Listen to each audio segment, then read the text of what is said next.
There's sound, I think. I think we have sound. Thunderbirds are go. And who said the clock goes 4 times or three countdowns today? The forever countdown. And somebody was going to get a spanner too, but they're going to miss out now. Well, Was that me? sound, I think. Was it you? I think we have sound. Oh, that's me. That was me. Fred says 2. I don't know what 2 means. Any advance on 4? No. No. Hey, there's sound. Of course there's sound. Why wouldn't there be sound? We can hear you. Yes, you can hear me, but I can't hear you. That's how it works.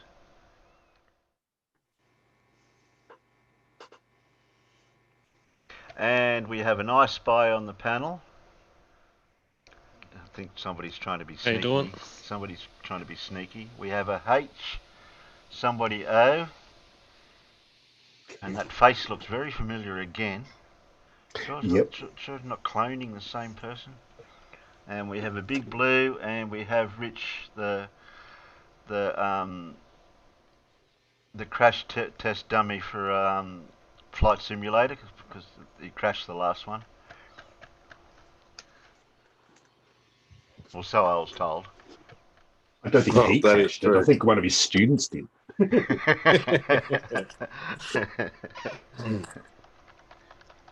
He's trying to blame the student.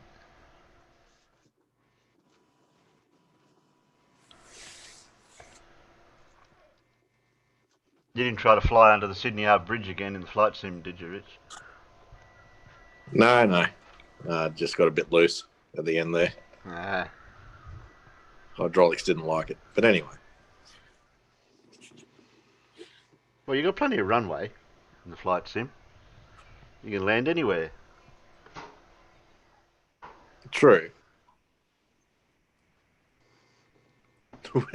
which kind of begs the question as to why we landed so hard when we had 3Ks of runway. But anyway. Yeah, you had plenty of time. It's not like it was an aircraft carrier, but it was that day. Yeah, it felt like it, you reckon. Landing on one of those ships with a cable thing and everything. Just drop it in. Probably harder, actually.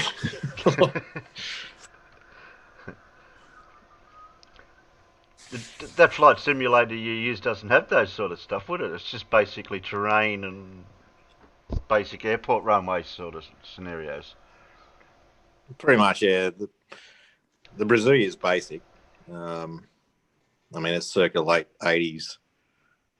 So I'm pretty sure the process is a 486 or something. The jet sims are a fair bit better, though. Does it have mountains or anything, or just flat terrain? Oh, it has elevation. There's no sort of mountains per se. So you just got a button if you want people to do like a ground proximity warning maneuver. You just push it in the back, and it's essentially like a glass mountain. Oh, so you tell Is there lightning?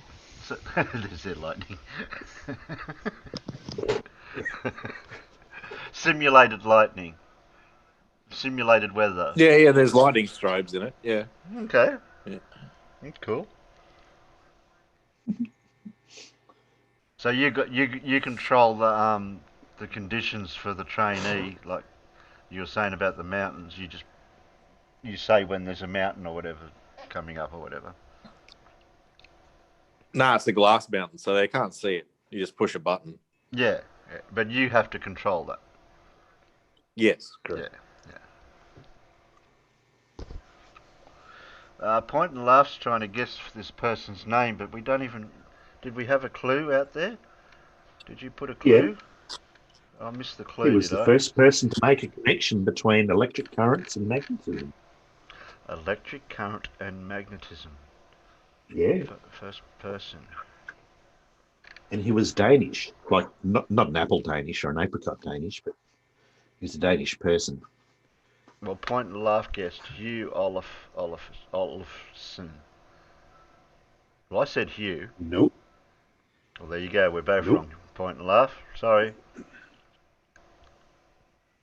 You realise that I was just joking, Terry, right? Well, you didn't put a smiley face at the end of that, Renee.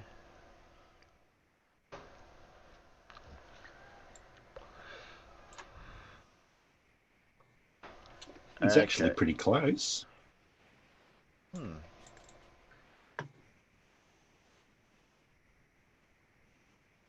And Fred said hands. Olafson. So. I sent you a name in the chat. Oh, okay.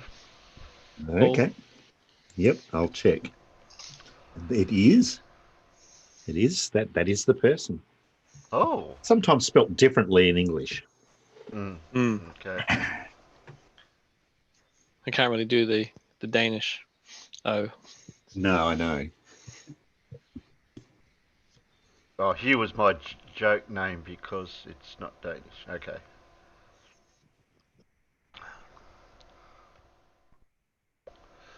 They're trying. They're trying. So, what are we up I think to? I know. Yeah, that's what I would have said, Blue. Yeah. Ah, okay.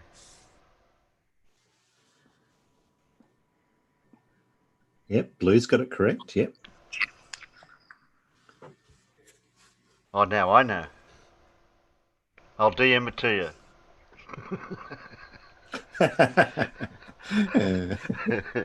Thanks, Blue. You're welcome.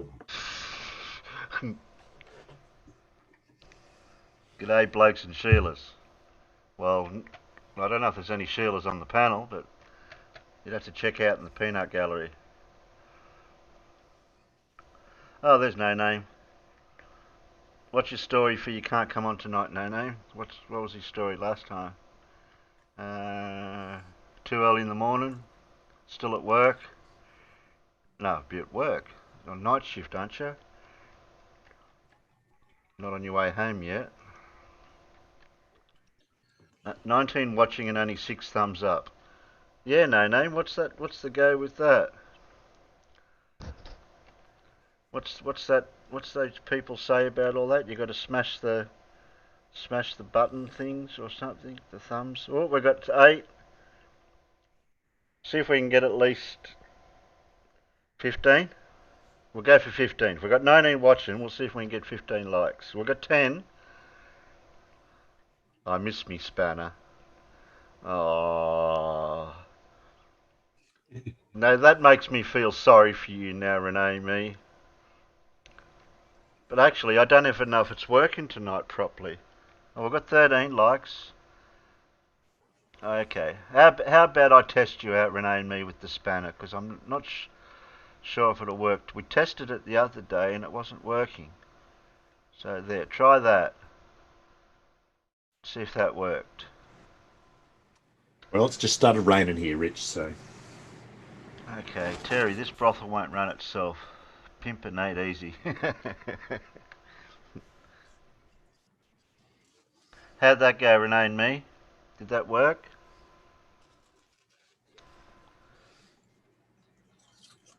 Oh, now the spanners are coming out, showing off. Oh, Demon Orb. Is that a wrench or a spanner, Demon? Oh, we got 15. We've got 21 watching. Okay. We'll wait for Demon Orb to answer my question and we'll see what happens. Yeah, the spanner thing's weird. I don't know why it does what it did the other day. Works fine on my end, like when I press the thing to add the moderator and oh, move my mic a bit closer so you can hear me. There we go.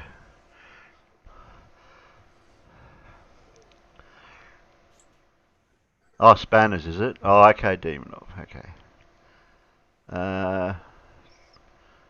Put user in timeout. Oh shit, not that one, Demon Orb. Wrong one. That one. That's the cockpit of a what, Rich? Sorry, what was that, Blue? I said, that's the cockpit of what airplane? An E-jet, Embraer. Oh, I like those yokes. Yeah, the ram's horns. Yes, so you feel like Yeah. you're flying a Concorde. Yeah.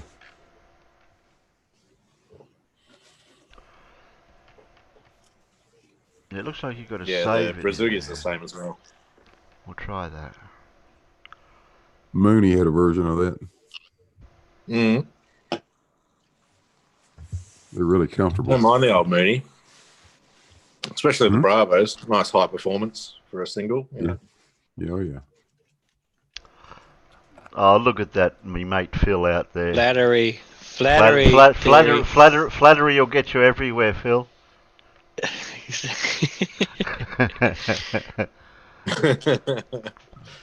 So micro saying span means purred in Swedish. So spanner could be a name for a cat. Now that's really obscure, micro. See, yeah. Now See the logic. don't complain Spanner the about cat. don't complain about your spanners because I've got no idea how they kick in properly or not. Anyway. Alright, where were we? They just I was about to say something a bit inappropriate for the name of a cat. So I'm Yeah, me glad I too. didn't. You were? Yeah, but it was a true story, and it wasn't that bad. But I won't say it Oh, okay. unless you want me to. this is a family show. Yeah. You want me to get demonetized, Rich? No. Well, I think that only Australians would understand it anyway. Mm.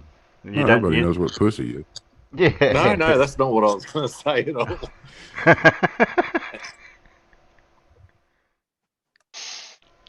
No, And it didn't Dave. begin with C either. Okay. So. David got your spanner the other day before and it worked. I don't know what happened since then. I don't know why they don't kick in. Excuse me. Well, You gotta anyway. reload the page. Yeah, I don't know. I've got no idea why it's not what the story is. I've even tried to go to YouTube to where it manages the moderators and saved it there, and it comes up in there that you're a moderator. So it's just something's not right somewhere. Right. Where are we?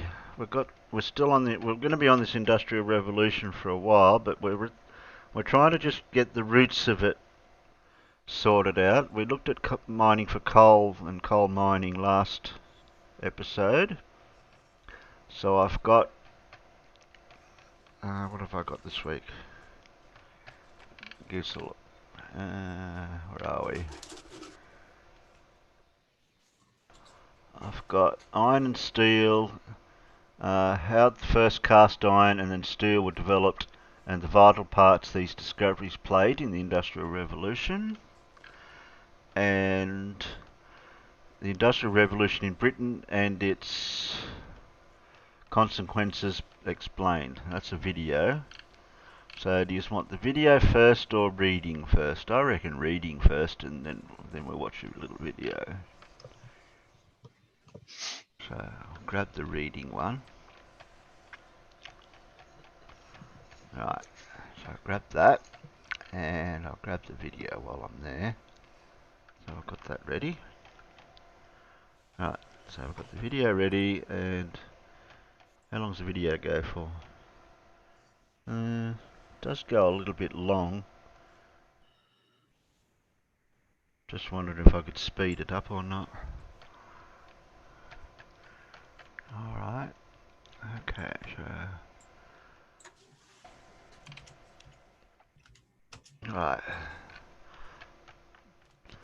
Alan won't be here for a while because he's had a bloody big stuff up this morning with his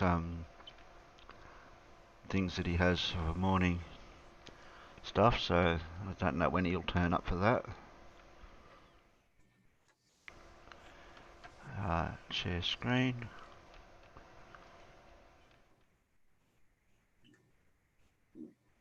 Oh, excuse. Right. I don't know what part that's going to come up on there. I tried making it bigger once before. What happened if I do that?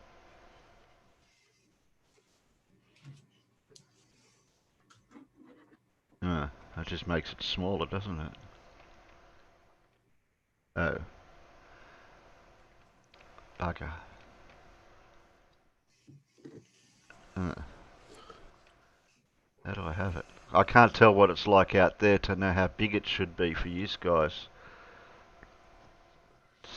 Looks alright, Terry. Yeah, but that's got the side bit there. I don't. And if I go one bigger, No, that's not. It's not. It's not.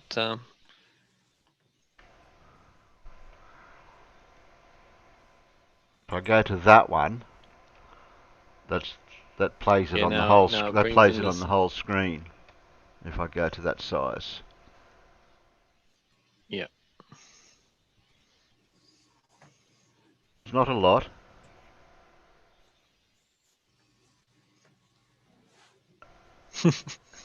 So from iron to steel, and that's the first industrial revolution, the development of steel. Yeah, so it's two sections: industrial revolution, the development of steel, and then from iron to steel. That bit there. Okay. Yeah, that looks good out there, Terry. Okay. And somebody could tell me about this bridge, but I remember seeing it once before. It's the first cast iron bridge in the world, or the only one, or the first one. One of them two. Fire out. Yeah, all cast in pieces. And it's still standing, as far as I know. There we go.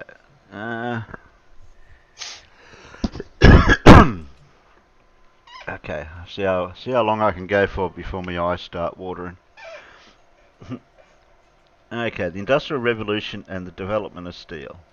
The Industrial Revolution was characterised by enormous growth in many areas of industry, mining, transport and construction, to name but a few. This growth set up a demand for more raw materials, and in many cases for new materials and better properties that did not yet exist. As these new materials were developed, by design or by chance, new applications sprang up to make use of them, creating further demand and so on. One of the features of the Industrial Revolution is the plethora of new materials that became available and the upsurge in manufacturing methods that made use of them. Metals, fibres and even the early precursors of modern plastics were available in unprecedented variety and quantity. Okay, what's Renee and me saying? Thank you. Well, I don't know. Okay, scroll down. Quantity. In 1700s, iron was by no means a new material. It had, after all, been around since the Iron Age, nearly 3,000 years earlier. However, production of iron was restricted to... I'm reading a sentence and somebody knocks on the door. How rude. Now, where was I? Oh, shit. After all, been around since the Iron Age, nearly 3,000 years earlier. However, production of iron was restricted to small-scale smelting of iron ores, and the amount that could be produced was limited. Iron was produced by smelting it and charcoal, wood that had been heated in the absence of air to burn off the impurities in the wood and leave it enriched in carbon. This partially burnt produces an excellent fuel, which is much more effective than wood itself. Britain had depleted huge areas of forest for fuel since the 1500s. See? Damn Britons, they chopped all the trees down. And timber supplies for charcoal were not going to be a sustainable long-term solution. Legislation was in place to ban the harvesting of trees for charcoal production. Charcoal is more than just a heat source for producing iron from its ores. The key step in smelting iron ore to make raw metal is providing a reducing agent as well as heat. A reducing agent is a chemical that reacts with the iron oxides in the ore to release the iron in metallic form. The simplicity of charcoal is that it acts as both a the heat source, and the reducing agent. What was needed was a method by which iron could be smelted in series tonnage quantities. This was going to need a better heat source than charcoal. Woods in Britain were becoming scarce, with demands on them for both building timber and charcoal. Coal looked like it might be such a fuel. There was a problem though. Coal tends to have a high concentration of sulphur, which along with other impurities makes iron brittle. So iron produced by smelting with coal was of very poor quality. The development of cast iron as an engineering material is very much the story of the Darby family, who developed large-scale methods of making this valuable material. Abraham Darby had the idea of using not coal but coke to smelt the iron. Coke is made by controlled heating of coal in the same way that charcoal is produced from wood. Coke was the key step in developing a furnace capable of making cast iron on a large scale. This development in 1708 led to the cast iron industry being founded on the banks of the Severn at Coalbrookdale. The old furnace, parts of which still exist today, was the forerunner of the modern blast furnace. It was used to make the That, members of the first cast iron bridge, spanning the Severn at Coalbrookdale, which also still stands shown right. Yes, Alan. it's Severn. It's Yeah, the River okay. Severn. Okay. But spelt S with an N on the end of it. Okay. I thought it was just spelt normally Severn, but yeah, it's the Nah, River they got Severn. it. Yeah, I know. But when you put the R there, it makes it Severn. I think they. I think somebody's typed it in wrong. Okay, so there's the old furnace at Coalbrookdale. How much more have I got to go? Last 3 paragraphs. Okay. He wants to read a A couple lot of of thought went paragraphs. into that name, though, didn't it? Oh, can somebody read a couple of paragraphs? Coalbrookdale. Yeah, I know. It Yep. sort It's of like fits, doesn't it? It's like Townsville. It's a town. I'll Well, read, no, it's Terry. like Townsville. Sorry, who's voluntary? Who's volunteering? Me. Okay. Sheeple. Okay. Okay. In this furnace, coke together with limestone and iron ore was fed at the top and heated by burning in air that was fed in lower down. It's a bit weird. The molten cast iron was extracted at the base. The air was fed in by pipes leading in about halfway up the furnace, which blasted a draft of hot air to the charge. The mechanical properties of the coke were important because the mixture had to be porous enough so that reduction of the ore proceeded smoothly, and it had to resist the weight of material above it. The molten iron could then be tapped and run directly into molds. This furnace was especially important for making the key parts of steam engines. Some of the carbon of the coke dissolved in the iron about 4% to give the material a relatively low melting point, but also made the material relatively brittle. The limestone helps in the reduction process and also mops up some of the impurities to form a slag that floats up on top of the liquid iron and can be removed separately. A key discovery was that the amount of carbon present in the iron controlled not only its melting point, but also its properties. By controlling the additions of carbon through the use of coke, a form of iron was made which could be cast on an industrial scale. When we talk of iron as the material used for the range of engineering use, we are almost always referring to an alloy of iron that contains some carbon. Can you move it down just a bit, Terry? Yep, that's good. The iron from Coalbrookdale was still quite brittle compared to the material we know today, although fortuitously the local coal, and so the coke produced from it, was very low in sulfur, which helped to maintain the properties. The design of structures using the cast iron had to allow for this deficiency, just like when building with stone, another material that is brittle in tension. But one important advantage of cast iron is that it can be made into large beams, rather like wood. It does not have to be used in blocks like stone.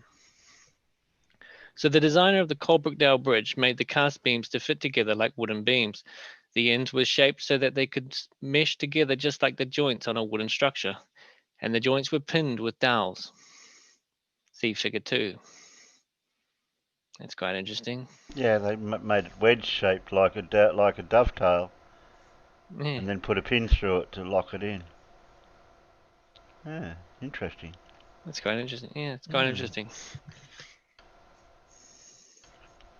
Okay. From iron to steel. The development of steel from cast iron preceded by fundamental advances in manufacturing methods, especially when it was realized that the key to understanding the importance of steel was a knowledge of the role which carbon plays in the metallurgy of iron. Cast iron, as mentioned earlier, is brittle because it has a high carbon content, about 4%. The material we know as steel is an alloy of iron that contains less carbon than this, always less than 2%, and usually about 0.4%. Changing the amount of carbon greatly influences the properties of the material. More ductile wrought iron could be made at the start of the Industrial Revolution, but only by a small scale and labor-intensive process, so wrought iron was an expensive commodity. A way had to be found of making iron and steel on a large scale. The critical step forward was made by Henry Bessemer in 1856. In a series of classic experiments with various designs of furnace for burning off the carbon in the iron. At one point in his work, he suddenly realized that he didn't need to heat or supply fuel to the charge of molten iron when trying to make steel.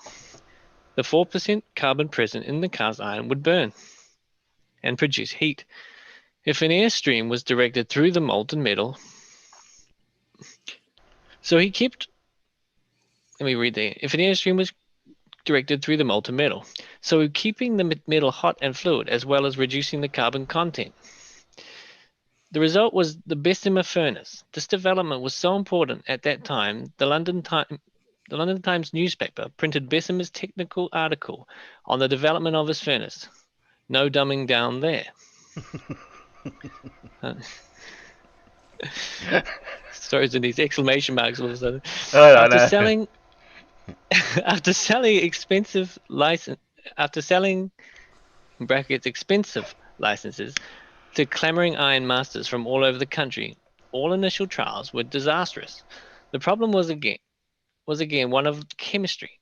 The other iron producers used ore contaminated with phosphorus, which Bessemer later realized by careful chemical analysis of the ores and cast irons.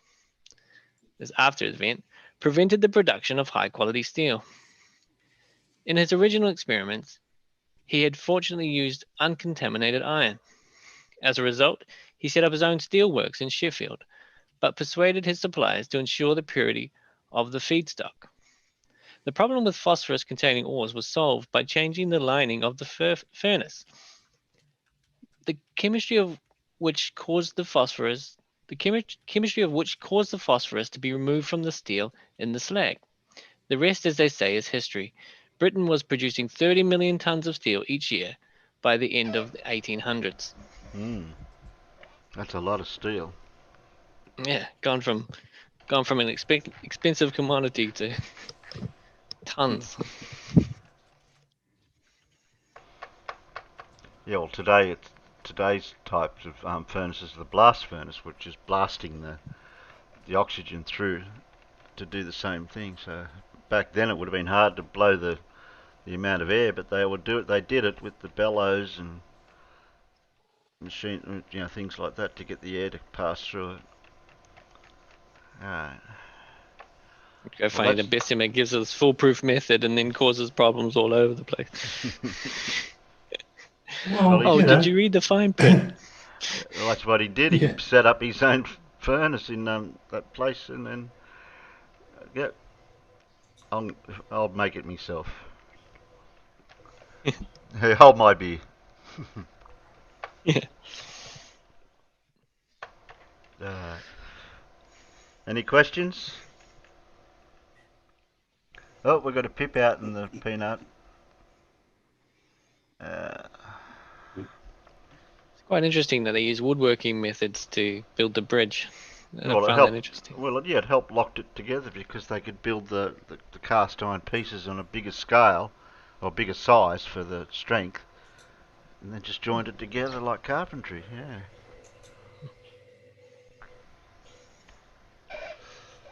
And a lot of joinery that metalworking does in those big scales like that is it's almost like carpentry. You know, you drill out, you have a holes here and a hole there, and you put a bolt through it. You can do the same for wood Mm. and the joints.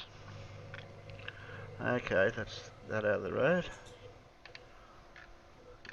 Any I questions? guess, yeah, the forging things back then would have been harder too, so Yeah. makes sense. Okay. Well, looks like everyone out in the peanut gallery knows everything there is to know. They've got no questions.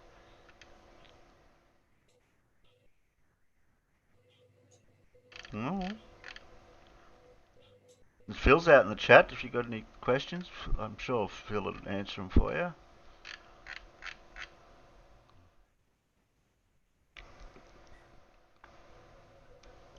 Look, Phil's spanner popped up. That's weird. Some people's do and some people's don't.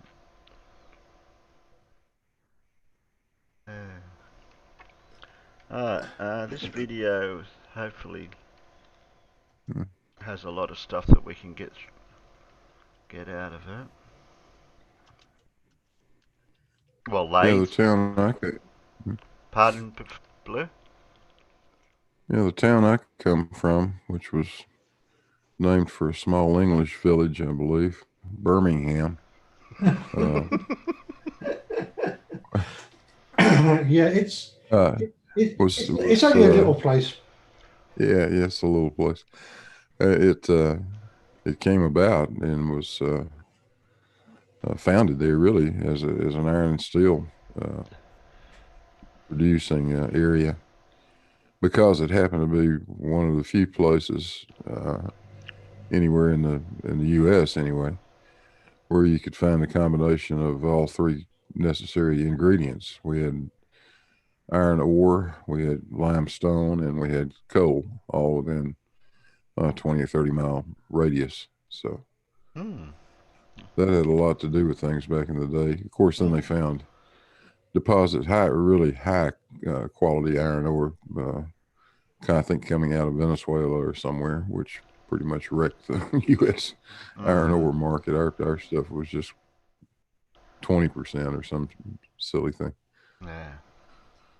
But there's still the mountain range there, and it's actually the end of the Smoky Mountains there in Birmingham. And the name of the mountain is Red Mountain, and there's a good reason for it too. The damn thing's red. I mean, it's really red. Well, got so much that's a iron ore. surprise, isn't it? Yeah, We'll rusty have a look. dirt. We'll have a look at Blue's thing later, Phil. There was a question in the peanuts. Where was it? Yeah, how did they get the carbon content right? Well, that question would have to be a metallurgy question, and we'd have to look up under the metallurgy side of it to find out how they would get that carbon content correct. They'd have to work out the ratio of what coking coal they used in the mix. So that's a good question, that one. I think with Bessemer, it was take the carbon out and heat it up without using the carbon. And then it uses the carbon in the steel, which removes the carbon from the steel because it essentially burns it out. Yeah, well, we read there before that there was as low as 0.4% for wrought iron. Yeah, exactly. That's the thing. That's what Bessemer did. Bessemer took the coke out of the furnace and just use the iron ore and use the carbon in the iron ore as the fuel. And they had a problem with phosphorus too, which they worked out that they had to do something with the. Well, that's usually the bricks. They lined it with bricks there. I know they did that. I don't know how that helped, but it came out in the slag, the phosphorus. I must say the multiple references to Coke did remind me of Narcos. I was waiting for somebody to go down there, that road. Yeah. I'll be that guy.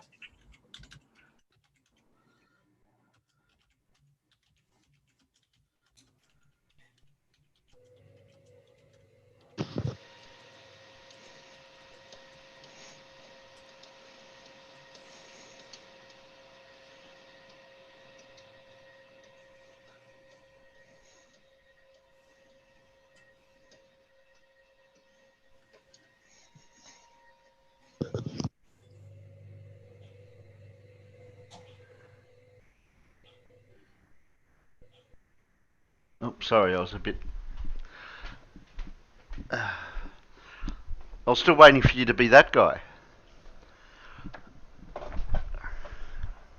No, I was that guy. I already asked the question. Yeah, but you can't be that guy anymore because I don't think that guy's around anymore. Somebody made him leave his channel. So We had enough of that guy. Yeah. Who? Pablo. That guy. That guy. That guy. Oh, yeah, right. Yeah, that guy. Blue, Blue. You might have to fill Rich in on that guy. No, I have seen. I have seen it. I just, wasn't being that literal.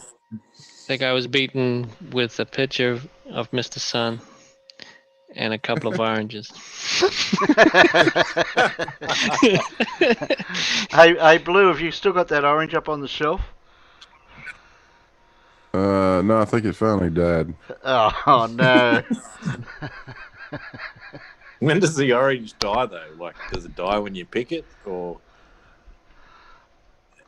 no? Or does it die if you don't plant it? If you don't, if you just leave it sitting around long enough, you'll find out.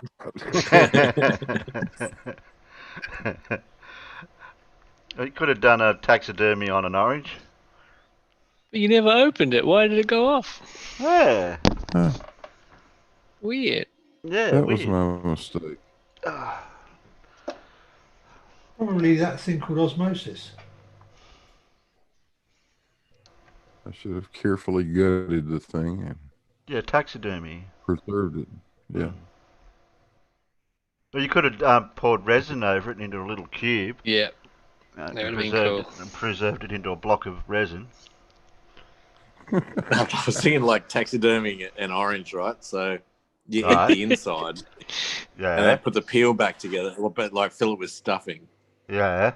Okay. Well, how do you preserve the skin? And then what do you do? I don't know, formaldehyde maybe. I don't know. I would have been tempted to do that if I would have known what Whistle Dick's address was. I would have sent it to him. A stuffed orange.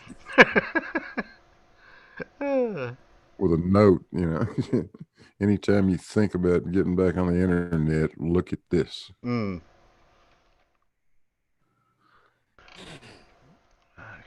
He was so confident. Absolutely. As they all are. It wasn't so much blind confidence; it was an arrogant confidence, and that's what made it so satisfying to watch him just fall at every point. I mean, he was coming against Blue with frisbees. Yeah, I was going to say, wasn't he the frisbee guy?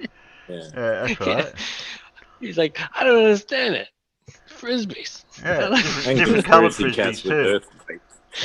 Yeah, like the sun is like right next to Earth, and the moon's right on the other side of Earth. Like, how does this work? It's like, yeah. Well, when I saw the frisbees, I knew I had him. That's when I knew the oranges. Oh, you got frisbees. I got oranges. And Mr. Sun. Orange frisbee battle. When did you come up with the Mr. Sun? Was it like right during your the idea of the Because that was a real funny thing, Because when I used it on the flat earthers, I said the other day, I said, "Did you not look at Mr. Sun and the oranges? They explained everything." It sounded really funny. Recorded on their live streams. They got angry about that. You should play that one, Terry. I'll give you the link. Yeah, after we finish here, we can get to all that stuff. We'll get through the Industrial Revolution stuff first. Okay. Absolutely. Oh yeah. We still got quiz and media derp to get through yet, so then we can do free for all videos, derp and stuff. Okay. Media derp. No hot drinks around. You'll spit them out. Phil, what did you put numbers? I don't know what they mean. Numbers, Terry, are my nemesis. You got 2FE something, 3C Yeah, something. so FE's on. I don't know. I think that's FE. 2 oxygen. FE's ferrous. Carbon. That's ferrous. C carbon. CO2. CO2.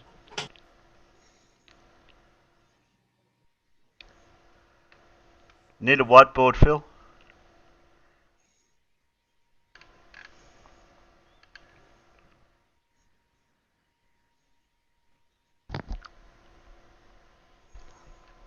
Wow. Well, this video does go for a bit long. That's the only thing I'm worried about. Just wondering if I could tweak the speed up a little bit. We'll hit it at 0.05 and we'll see if that's not too bad.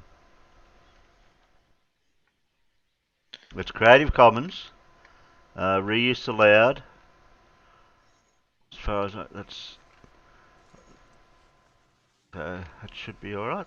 As long as there's no music or anything. About Still the shouldn't matter. Industrial Revolution.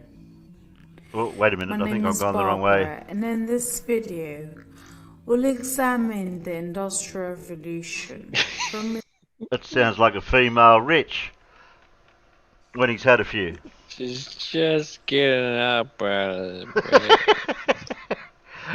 bed. Yeah, Fred said that slower, yeah. I just realised that, Fred. I don't want to say anything, but I saw the mistake.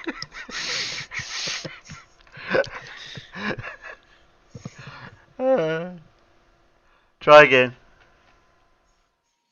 from its early beginnings in the 1700s through till its apex, and we'll examine all the different areas and industries that were impacted by the Industrial Revolution. Now, this video is going to be really useful if you're studying this as part of your exams or even as part of your coursework, as we delve into all the details and also look at all the different inventors that you need to be aware of when discussing this area in history. So let's get started.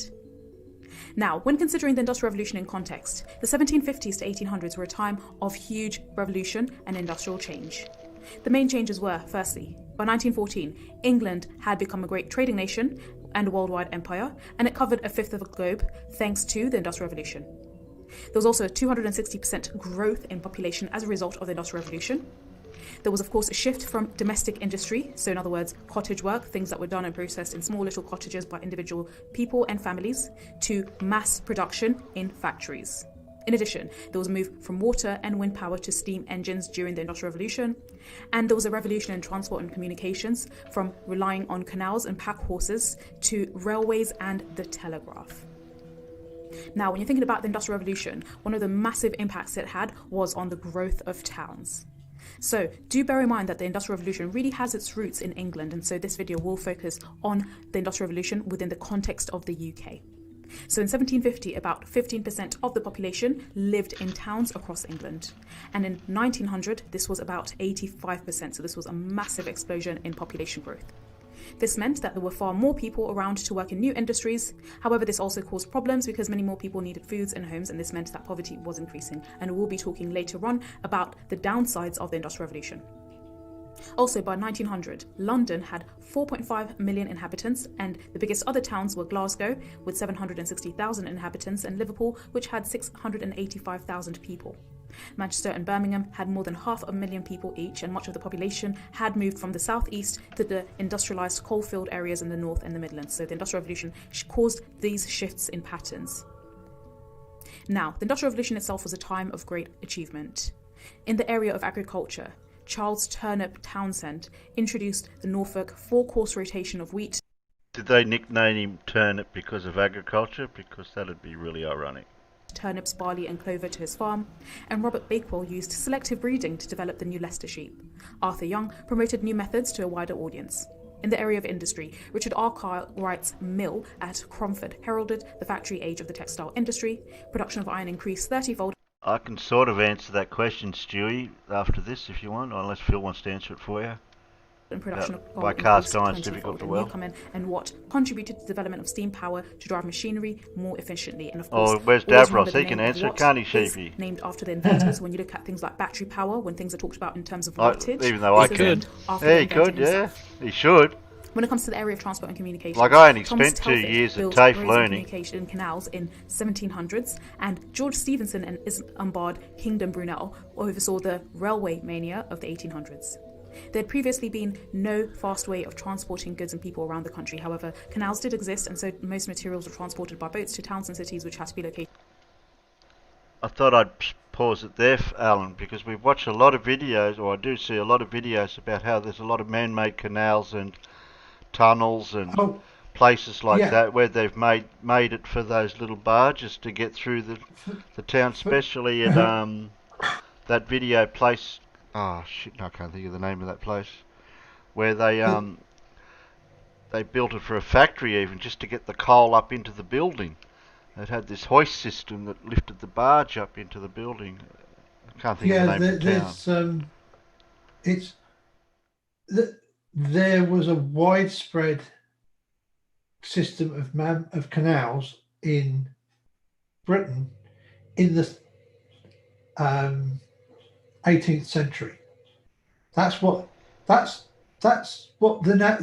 you hear people talking about the navvies. That's what they were. They were the navigators because they built ship navigations that you could run ships, or at least narrowboats along. And in fact, they were often the preferred method of moving bulk stuff, even into the 20th century, because you can put a heavy weight in it, and it's moved without. You can move stuff without damaging it so much as it gets damaged especially on the early railways. They weren't exactly smooth. And also the railways didn't go to a lot of places where they wanted them because they had to build. They built the railways network.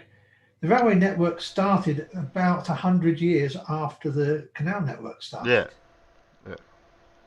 So a lot of businesses too contributed to the diversions of some of the canals and rivers, just so they could get their goods to their factories. Oh yeah, I mean there'd be a main canal running, and then a factory somewhere would want to be connected to the network, so they would have a spur dug down. They'd have a spur dug to take to bring their raw materials in and take their finished goods out. Yeah. It's slower than using a steam train, but you can get big tonnages moved reliably. I mean, for years it was horse drawn, and then of course because you only need a small engine in a narrowboat to move a large mass. So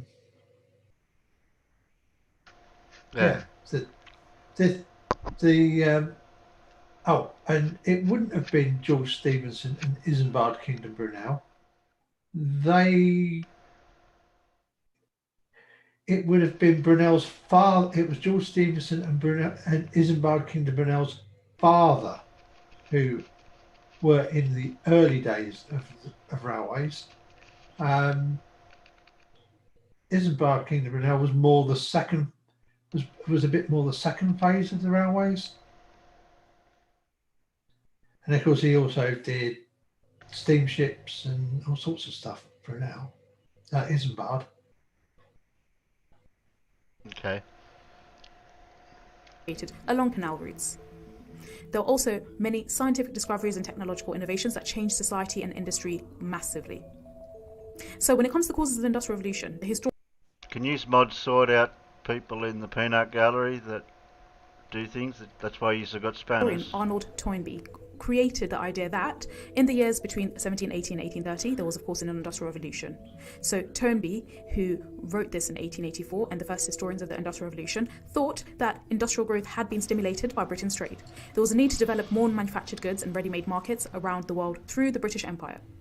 Also, A.H. John, 1961, thought that growth had been stimulated by the agricultural revolution, which we're going to talk about shortly. This had increased the population and therefore domestic demand. W.W. Rostow in 1960 traced the growth of output back to capital investment, which had allowed expansion and innovation, and Musson and Robinson in 1969 credited science and technology with the Industrial Revolution, and they thought that technological advancement made improvement in industry inevitable. And recently, the African historian Joseph Inikori in 1987 has focused on the profits made by slave traders, which provided money for investment in British industry. So, the Industrial Revolution, of course, involved innovation, capital investment, and increased output in the following industry. So firstly, one of the industries that really benefited was the textiles industry. So John Kay's flying shuttle was very successful in innovating weaving. Spinning technology needed frequent development over the next 50 years before weaving experienced major further changes. Now, James Hargreaves' spinning jenny in 1764 and later Richard Arkwright's water frame in 1769, as well as Samuel Crompton's mule in 1779, were spinning machines that all improved upon the quality and quantity of spun yarn, which of course impacted the textiles industry. Edmund Cartwright's power loom in 1785 was the first steam-powered weaving machine, and many of these inventions were powered by James Watt's steam engines in 1765. Large, purpose-built factories were a new idea, for instance, Arkwright's mills at Cromford, which was full of machines. Output, as a result, increased 15-fold in the century between 1815 to 1914. Now, in the industry of iron and steel, Abraham Darby smelted iron using coke in 1709, Henry Quart's puddling process made wrought iron in 1784, and Henry Bessemer's Bessemer converter in 1856, as well as the Gilchrist Thomas process in 1879, made steel. Huge iron works, for example, Richard Corshay's Sifother Works in South Wales and John Roebuck's Carron Works in Scotland, were also influential, and the production of pig iron increased 30-fold in the century between 1815 and 1914. Also, when it came to the coal industry, better coal mining techniques allowed deeper mines, for instance roof and pillar, working to support the roof, upcast and downcast shafts provided ventilation, and the Davy lamp in 1815, invented by Humphrey Davy, helped to prevent gas explosions. In 1914, the coal industry employed 1 million men in 3,000 collieries, and production of coal increased 20-fold in the century between 1815 and 1914. When it came to the area in the industry of steam power, in around 1712, Thomas Newcomen built the first commercially successful steam engine to pump water out of the mines. James Watt also made steam engines much more efficient in the 1760s and 1770s, giving huge savings in fuel. His other improvements meant steam engines could replace water and horsepower in a wide variety of industries, which in turn allowed factories to be built everywhere. So what were the consequences of all of these different innovations in industry? So many traditional historians believe that industrial advancements such as machinery and railways revolutionized Britain and, of course, by extension, revolutionized other parts of the world, boosting the economy and laying the foundations for long-term change, both in Britain but also outside of Britain globally. So let's first look at the agricultural sector in the Industrial Revolution and more specific information relating to all the different innovations in this area. So the historian Arnold Toynbee created the idea that between 1750 and 1830 there was an agricultural revolution which perhaps predated or preceded the Industrial Revolution. He and other historians of the time presented this agricultural revolution as the work of heroes. Now, Jethro Tull was one of these so-called heroes who promoted the use of the seed drill and the use of horses to pull machinery rather than oxen, which of course made agricultural techniques far more efficient. Another important inventor was Charles Turnip Townshend, who introduced the turnip and the Norfolk four-course rotation of wheat, turnips, barley, clover onto his farm. Furthermore, Robert Bakewell used selective breeding to develop the new Leicester sheep, and the Colling brothers promoted the selective breeding of Longhorn cattle. Moreover, Thomas Coke of Hokum publicised his new ideas by inviting hundreds of people to his sheep-shearing agricultural shows, and Arthur Young wrote about the new methods and spread these ideas more widely. Also, the parliamentary enclosure movement was said to have destroyed the old three-field system and created the modern patchwork of enclosed fields. So what were the consequences of the agricultural revolution? Now firstly, without the agricultural revolution, the growing population of England would have starved and the industrial revolution would have been stifled. So that's why it was so important, and in many ways it preceded, so it had to go before the industrial revolution, which came into full effect. Secondly, it used to be thought that enclosure displaced farm workers to the towns, but historians now doubt this. In the short term, enclosure needed more labourers to build the farms and the fences. In the long term, however, the increased use of machinery meant that fewer farm workers were needed. They left the land and went to industrial towns in the north of England. The agricultural revolution can therefore be seen as really significant. Although historians debate on whether or not it is of equal significance to the industrial revolution, it certainly did its bit in propelling the wider industrial revolution. Also, the Industrial Revolution certainly did more for the country's development. In other words, it did more for England's development. However, it may not have been possible or even existed without the Agricultural Revolution. Now let's look at the important role of transport and communications and how it shifted during the Industrial Revolution in detail. Terry? Yeah, I was So just the going to Industrial pause Revolution saw a something here. dramatic improvement in... I wanted to talk about the Industrial Revolution, where they're saying the Agricultural Revolution may not have been as significant.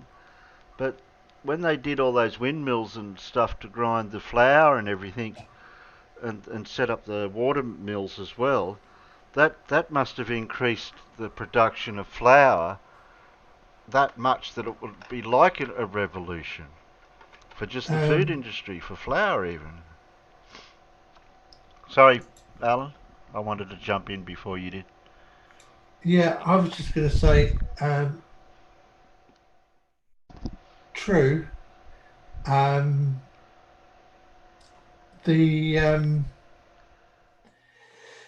Well, you have to, a mill has to have grist before it's of any use. So, of course, if you have, you have to, you also have to, you have to increase the amount of crop that you can grow, and that was the big part of the sort of the beginning parts of the industrialization of farming. The seed drill, the mechanization of it, of developing methods there so that you can sow and reap, sow the crop, reap the crop more efficiently, so that you've got stuff to take to the mills to be processed. Also, she went to. I have to disagree with her comment about bringing prosperity. She said to the country, namely England. Actually, no, it was most of the UK, because the central belt of Scotland has an awful lot of industry in it. And did so during the Industrial Revolution. Yeah, well, I don't know. As did parts of Ireland.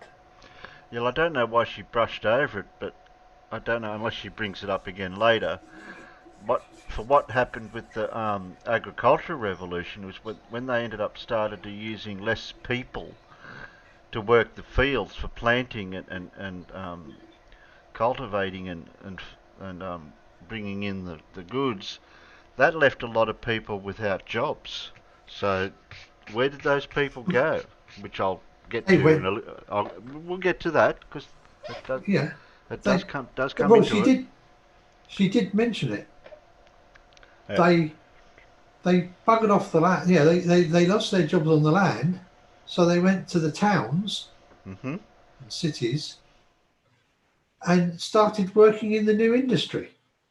exactly. Because that was the thing. As the number of jobs working the land decreased, the number of jobs and things in factories increased. Yeah. So basically, you have a population migration. They move from the farming areas and they move out to the industrial areas.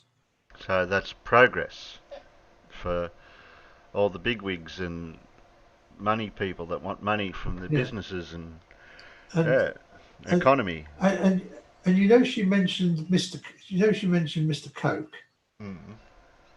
as the guy that started the agricultural shows. He's local to me.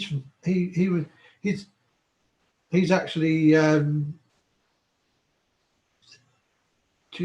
don't think he's the Duke. He's one of the big dukes. Might be Milford, but possibly not. And he's famous because he had a safety hat designed for his staff to stop them damaging their heads when they bumped into stuff. It became really famous because it's known as the bowler hat now. Yeah. There you go. Piece of trivia. Thank you, Alan. In transport and communications, and this involved innovation, capital investment, and increases in, firstly, roads. So General Wade, Jack Metcalfe, Thomas Telford, and John McAdam developed better roads with firm foundations, drainage, and a smooth surface. Ever since the 17th century, turnpike trusts were set up to improve main roads for which a toll was charged, and this predated the standard period of the Industrial Revolution.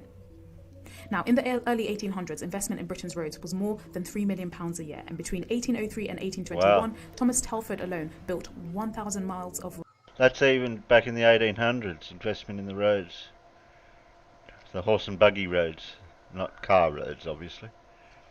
Yeah, I mean, roads were fine, but of course they weren't actually any good for bulk transit of goods. You can move small amount. I mean, because remember, you're still limited to what a horse can pull. That's why the canals. That's why the canals were so big, and then why the railways took over. Yeah, well, we'll get. Probably mention the railways in this, but we haven't quite got to the steam engine yet. But this will be like an overview of what things are coming up, what we're going to look into. Road, including 1,000 bridges. His greatest achievement was the London Holyhead Road, which was constructed between 1815 to 1826. However, others had already been building new roads over the past several hundred years. Other areas that really saw changes in the Industrial Revolution was the canal system. So some people argue that the first modern canal was the Sankey Brook navigation. It was used to transport coal, which links directly to the Industrial Revolution.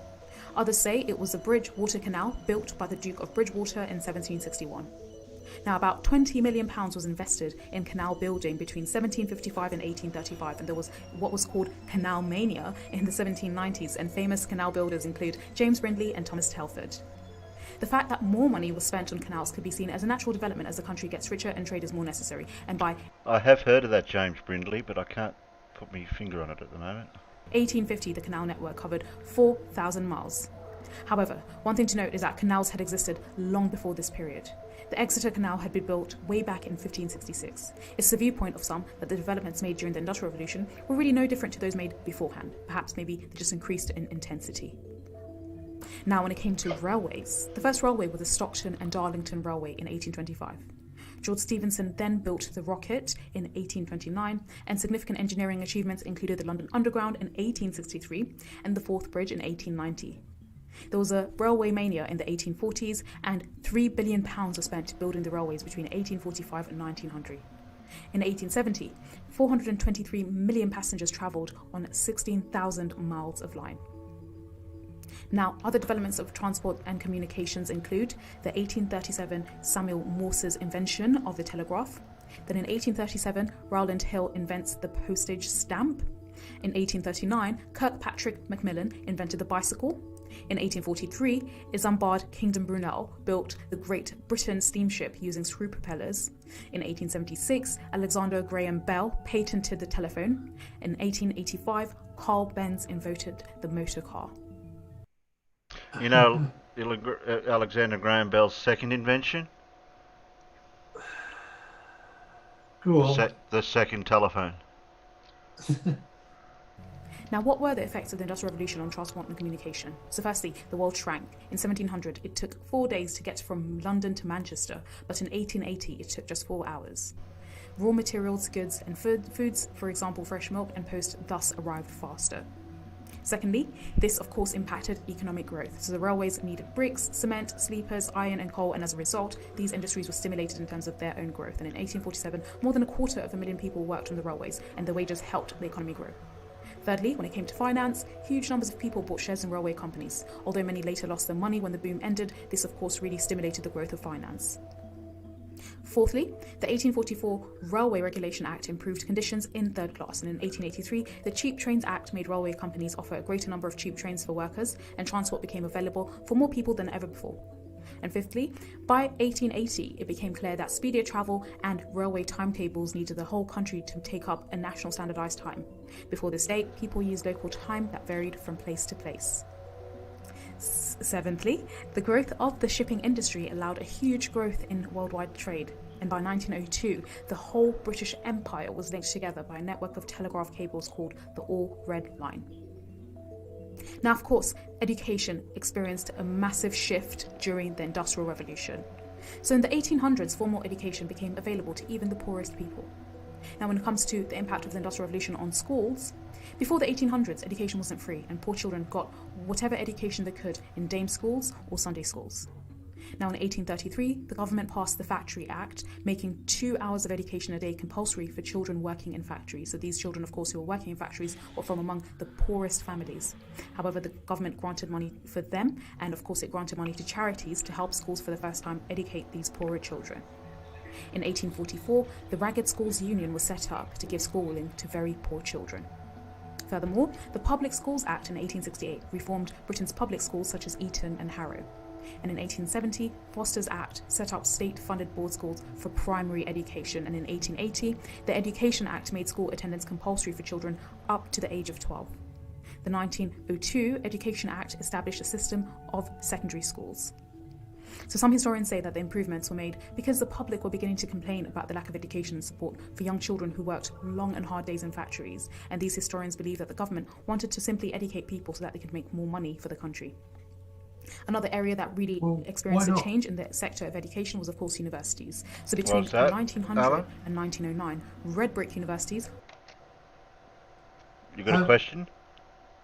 No, she said that some people say that people wanted the government funding education was just so that they could make more, end up better educated, so they would make more money for the country.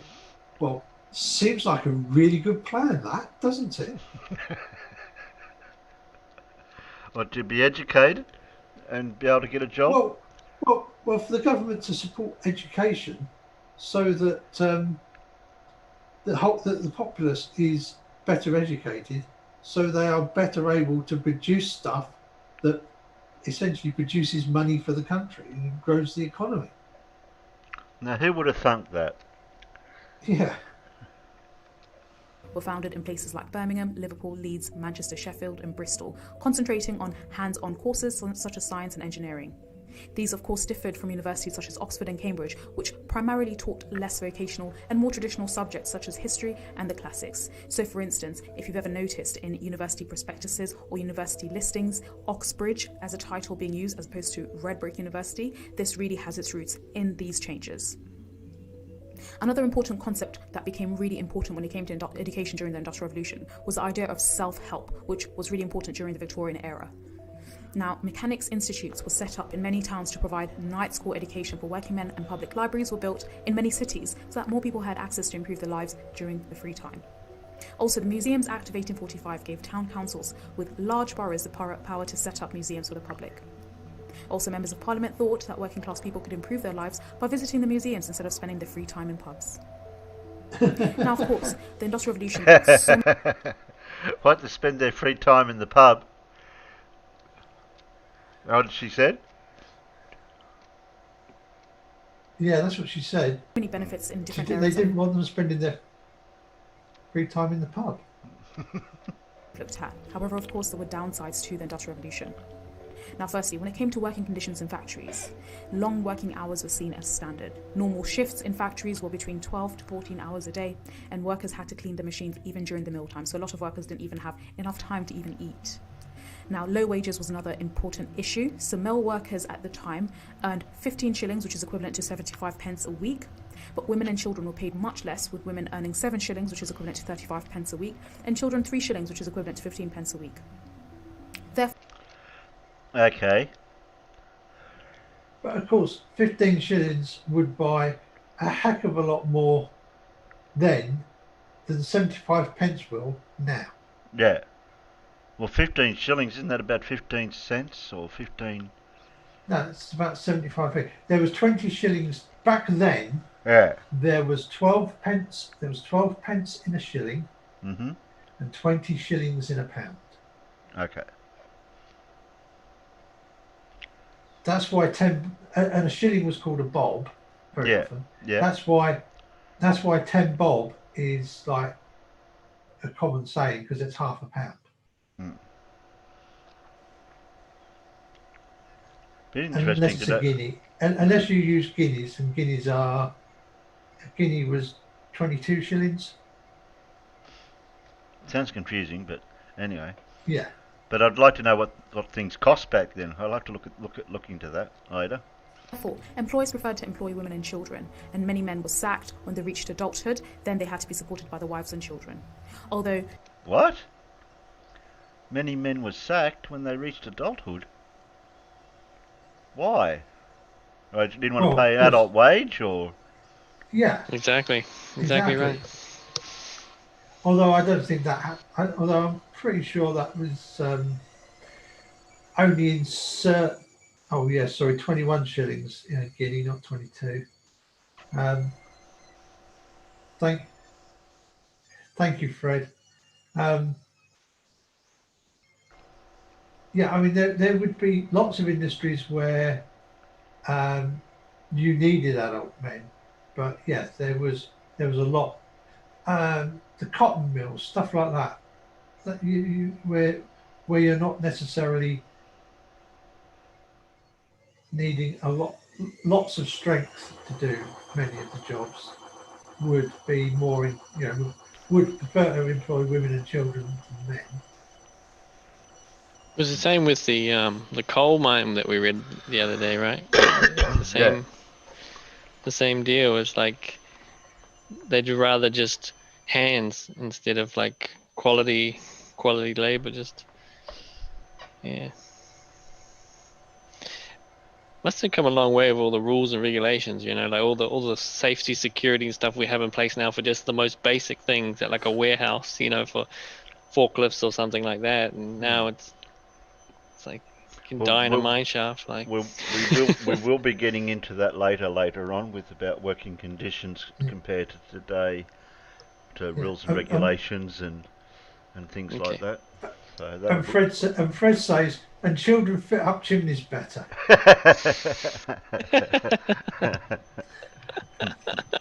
Okay. Well, they used to just stick them on the end of a stick and then shove them up there to clean it. It's really difficult to determine what the relative value of this money is. We can at least assume and agree that this still wasn't very much at the time. Another issue was the problem of cruel discipline. So there was frequent strapping, which means hitting with a leather strap.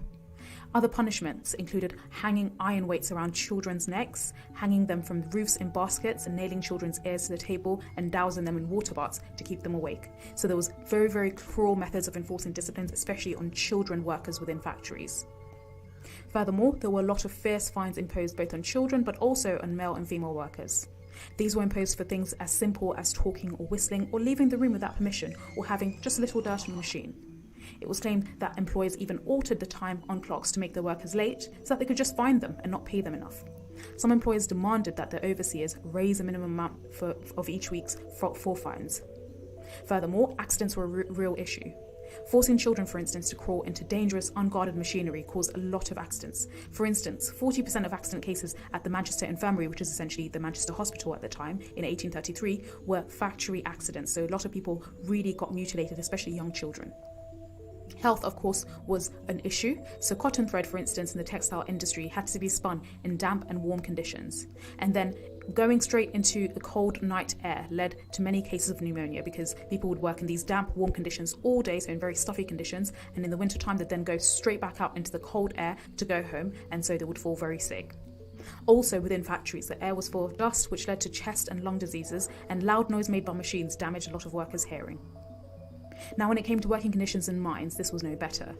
Trappers as young as 4 years old sat all day in the dark of a mine, opening the doors for coal trucks to pass through. Also, young putters pushed tubs, and children as young as 6 carried coal for hewers. Women hurriers pulled tubs with a chain that went around the middles and between the legs, which is often a humiliating experience. Hewers cut the coal with pickaxes and seams only 18 inches high, and wages were so low that there were stories of pregnant women giving birth down in the pit of mines one day and being back at work the next. There were also accidents like roof falls, explosions, and shaft accidents, and drowning was frequent, so also the life expectancy for some people was very low.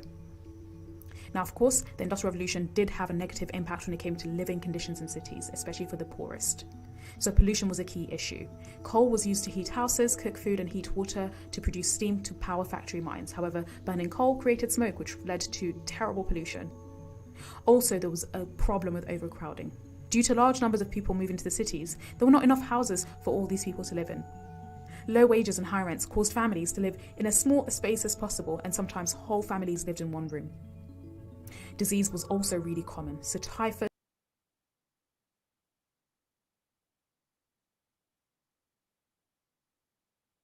Sorry, I was muted, so I was coughing at the same time. Yeah, I read about that back in the day. The people were nearly living in even the in the kitchen areas because they just to keep warm. They wouldn't even move out of that room nearly most of the time to go into any other part of the house. Jeez, been freezing. You know, eight or nine people living in one room was very common. And when I say one room, you know, you're not talking about a big room, you're talking about a normal sized room in a house. typhoid, tuberculosis, and cholera all existed in the cities of England, and cholera reached England for the first time in 1830, and there were further major epidemics in 1832 and 1848. Also, overcrowding, housing of low standard, and poor quality water supplies all helped spread disease. Moreover, waste disposal was a massive issue, so gutters were filled with litter and the streets were covered in horse manure collected by boys to sell to farmers. Human waste was discharged directly into sewers, which flowed straight into rivers, and these are the same rivers that people sometimes took their drinking water from. In London, Parliament had to stop work because of the smell from the Thames became too much, and this period was called the Great Stink. No, I read about the Great Stink, where the sewers were just going straight into the Thames, and they did fix that eventually after that by rerouting all the sewage pipes for that area. Yeah, that was all the big sewage job thing was done by a guy called Bazalgette. Now, there was also very poor quality housing for very low class workers. So houses were built really close together, so there was little light or fresh air inside them, and they didn't have running water, and people found it really hard to stay clean and hygienic. Houses often suffered from damp due to the thin walls, and roofs were made out of cheap materials, and many households shared a single outside toilet, which was often a hole in the ground. There was also a lack of fresh water, so people could get water from a variety of places such as streams, wells, and sandpipes, but this water was often polluted by human waste, the same human waste that flowed through the sewers.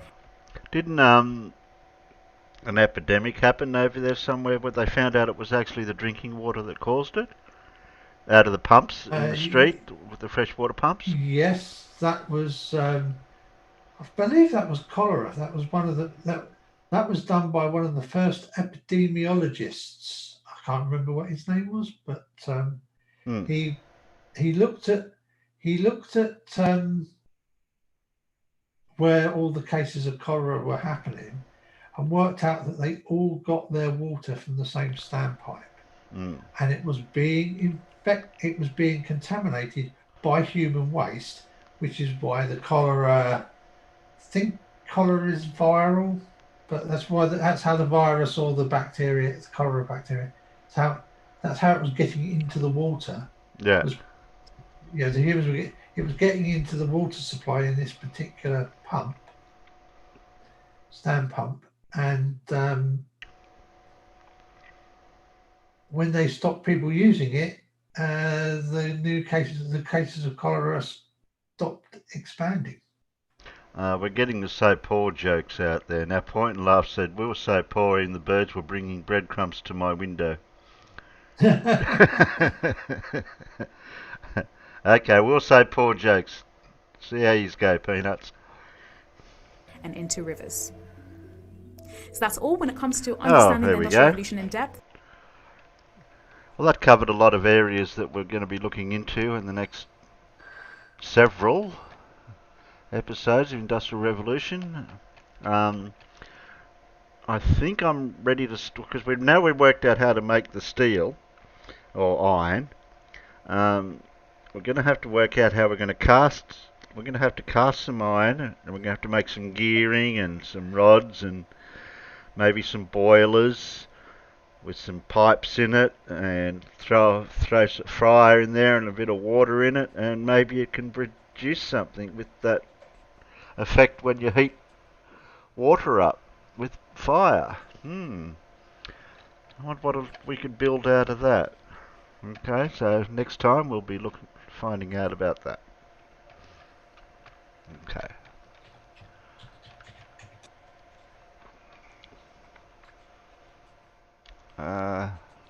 Whoop. Get back here, you. There we go. What do you want more, Terry? What? What do you want more, Terry?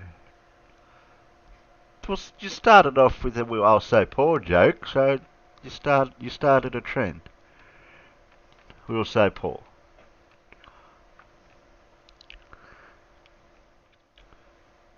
So people were better off drinking their own, or even others. No, Dora, I don't think that would go down that way, that road. But bad drinking water is the reason why everybody drank alcohol for centuries.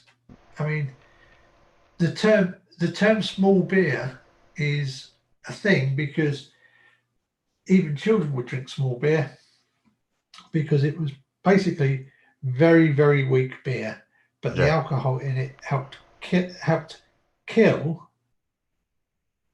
many of the infectious diseases that the poor standard of water contained. So yeah, you were much better off drinking something that had been brewed and had some alcohol in it. Yeah, weak beer. Yeah.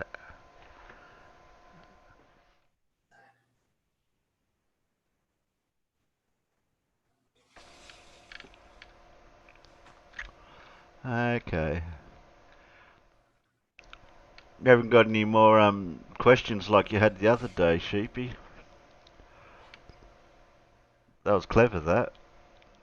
On diamonds. Oh, the diamonds. Yeah, No. I like that. What am I looking for? Yeah, I learned a lot from that presentation. I got feedback from the people I made it for, and the feedback was, I never expected it to be as good as it was. I was just like, oh, thank you. Okay, open original. I don't know if that's going to show up that. Now, Blue's been doing some clamping. Can I share that? Someone was talking about Cavendish the other day, too, about how no one's done it since and all the rest of it. I was like, oh, don't you worry about that. Yeah. Hey, wait a minute. One of those clamps doesn't look like the other. Oh, no. Oh, that's on the top. Okay. I'm an equal opportunity employer.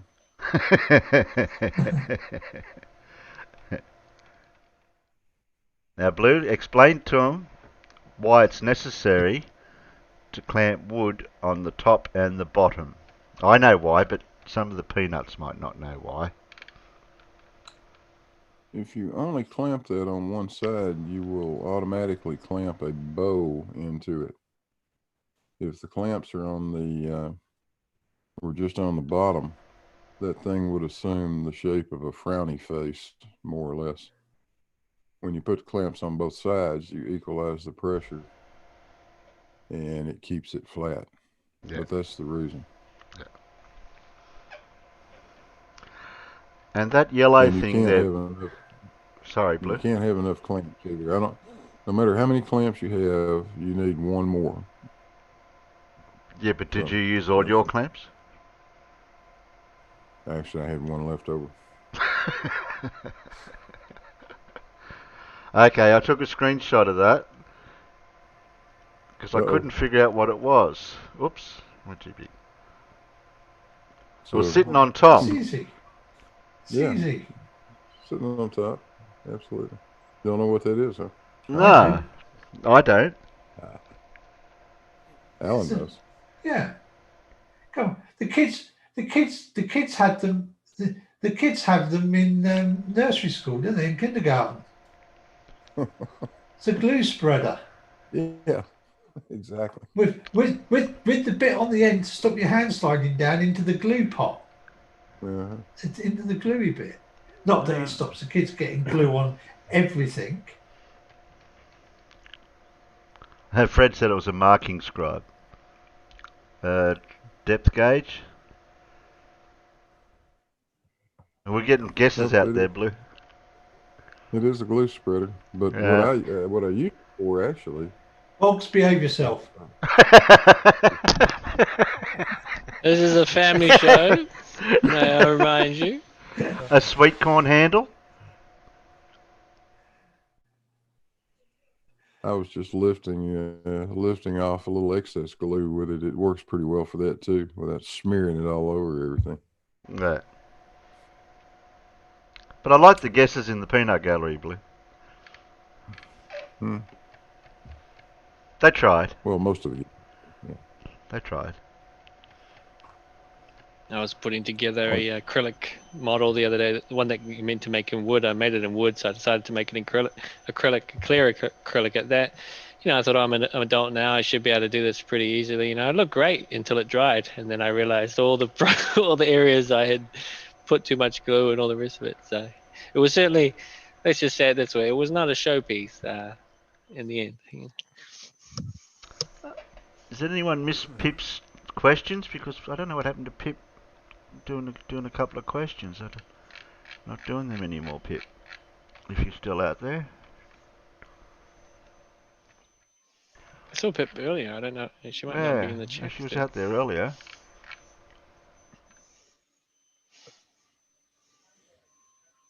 Did you put a video in Fair Suck, Blue? I did. That's okay. I'll let you off 100%. because of your age, not to put things in there that you didn't know.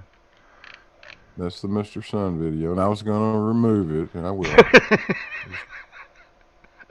I'll grab it. I'll grab it for later. So I've got it ready. Okay. Yeah, okay. Once you grab it, I'll delete it. Okay. Yep, I've got it. All right. I've got it. Here we go. There we go. All right. Because you don't want me to Boom. delete it, Gone. then I'll charge you for it. I know. That's right. That was most. See, it's all gone now. It's all fixed. I don't know if Pip's out there. She hasn't replied back into the peanuts for a while. Okay. Oh, we talked about the Industrial Revolution, point and laugh said, and Pip ran away. Ah, I don't know why. Okay. Well, we'll have to maybe have to forego some type of questions unless anyone's got anything up their sleeve. Now, Paul was worried the other day he may not have anything for tonight because last show I said, "Oh, Paul, you got some stuff?" And he says, "Nope. Otherwise, I won't have nothing for the show Saturday." And I go, "Okay." So how did you end up going then? Yeah, I've got some stuff. Okay. I've got some you, stuff had, for you today. had me worried. No, I've got. Don't panic. Don't panic. I only have stuff for Saturdays and Wednesdays, so no other days. Otherwise, Yeah. it'll take too much of my time. Right. So, Well, you only you get want some paid. stuff? You only get paid by the hour. Yeah, I'm going to demand twice as much soon. All right. Oh man, let me get myself organised here. Well, you got more than one monitor. Yeah, I know. It's a matter of putting everything where it's supposed to fit. Okie dokie. Are you ready, do Rich? this. Did Rich fall asleep? We put him to sleep. No, I'm still here. Oh, okay. Just checking. Just checking. What am I ready for? Well, see, Paul does a presentation of media derp of some description. Excellent. I'm ready. Excellent. Yeah, you're ready. Okay. All right. Are you ready for this? Can you see what I've got there? Yeah? Yeah? Good. Hilarious song titles this time. Oh, I There's thought it plenty said of them out hilarious there, song so- titties. I thought it said a song titties. I actually thought, Oh. for a second, I actually thought I had a few extra cracks in my phone screen. I'm like, where did they come from? Oh, dear. Oh, Rich. All right. Yeah, so no guessing or anything this time, just from funny song titles, but there's no shortage of funny song titles out there. So, and the first one we've got is You're the Reason Our Kids Are So Ugly. Really? So this is a country and western song by Conway Twitty and Loretta Lynn. Yeah, so it's quite a funny song. If you don't mind country music, it's worth a listen to. So, Okay. yeah. The next one I've got is We Hate It When Our Friends Become Successful. Yeah, don't we? I guess we all feel like that, honestly, sometimes, don't we? I guess, especially if it's Morrissey that sings it. Yeah, that's right. Yeah. Most of us have had that feeling, though, I suppose. Thank God and Greyhound, She's Gone. Now, that would have to be a country and western song. Yep. Is it talking about the bus, Paul? Yeah, Greyhound buses, yeah. Yeah. Yeah. If you don't believe I love you, just ask my wife.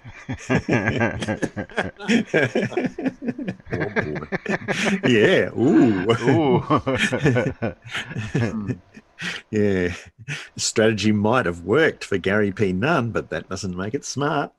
Don't see anything good coming out of that. You take the medicine, I'll take the nurse.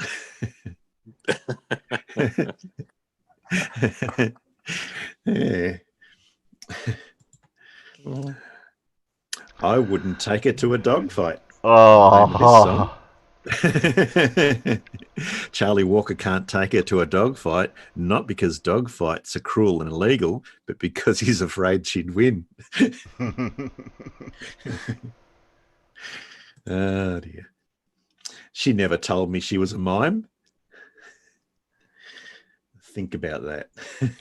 Yeah, don't have to think about it. That's weird. That's Weird Al. He's like, Yeah, he's got a lot of weird song titles. There's another band that has a lot of weird song titles too. Dogs can grow beards all over. Yeah. That's just one big beard, I suppose. Or is it a number of beards all over the dog? Satan gave me a taco. A song from the early days of Beck's career before he toned things down and started writing really depressing music. Okay. I've been flushed from the bathroom of your heart. Johnny Really? Cash. Really? Yeah. Yeah, I was going to say the exact same thing, Terry. I'm writing this down. So I can Oh, you're find writing it it down. useful. Okay. I forgot to. Yeah. I forgot to tell you to get pen and paper. Yeah, sorry. It's all right. You can't have your Kate and Edith too. But the Mormons Yeah. can. I've got one here for the Mormons too later on. If the phone doesn't ring, it's me. Okay. It's like a paradox, isn't it? Yes, it is. Schrodinger's phone call. Yeah. Drop kick me, Jesus, through the goalpost of life. He must have needed some help when he came up with that one. No. Wayne and Laugh had already suggested that one to you, by the way. In the Okay. Yeah, okay. Our lawyer made us change the name of this song so we wouldn't get sued. Makes you wonder what the original name of the song actually was. But that's the name of the song now. That's the name of the song now, yeah. That's really long. Like, oh, yeah, put this song on. Yeah. Well, which one? Yeah. Oh, there's an even longer Say one. it again. I'll put it in search. Yeah. If my nose was running money, I'd blow it all on you. Oh. Heard that.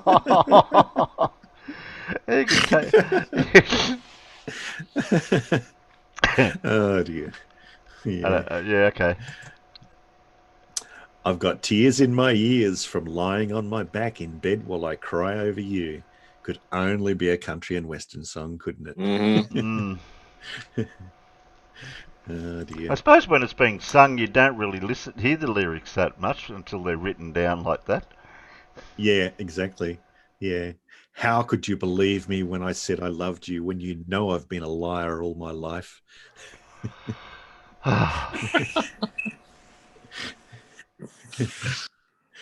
You're gonna have to timestamp this.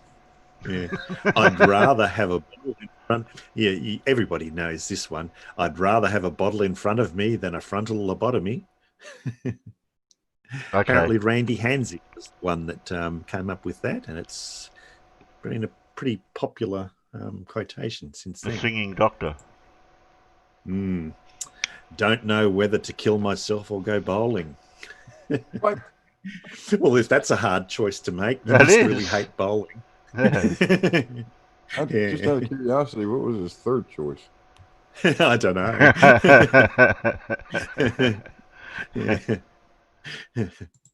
Yeah.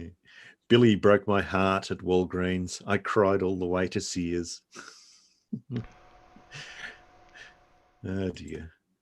Please, Daddy, don't get drunk this Christmas.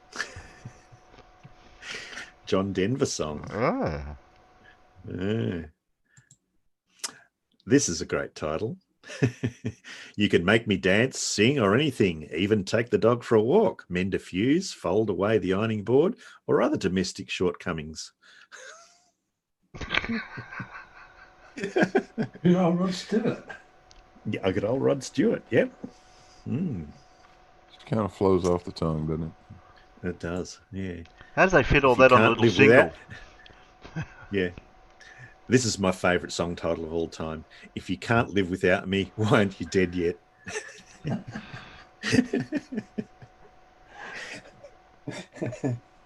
It's sort of cruel and hilarious at the same time. Oh dear. Here's a quarter. Call someone who cares. Oh. You must have been having relationship problems at the time, I'd say.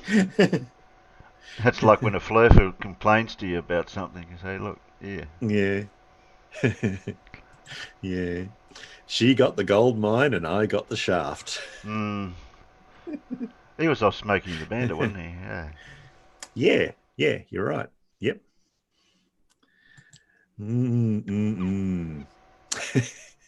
Disc jockey's worst song title.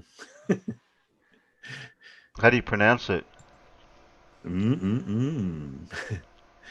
Nothing's gonna change my clothes.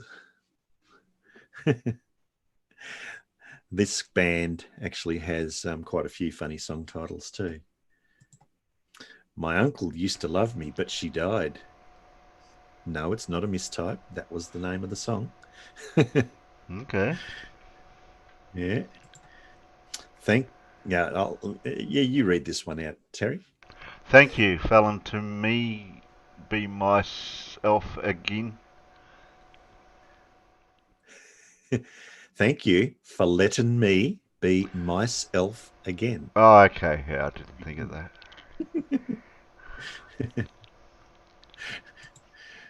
This song has no title. Okay, well, don't read it then. It's a contradiction in terms, isn't it? 'Cause Yeah. that's the title of the song. Like where it says insert name on a form, you go, name? Yeah. Well, this page is blank Yes. when it's not. Thanks to the cat house, I'm in the doghouse with you. Oh, I can hear that coming out of his mouth and it rolls off the tongue. Yeah. He must have been being a naughty boy. If you won't leave me, I'll find somebody who will. Okay. Yeah. I love you. You're perfect. Now change.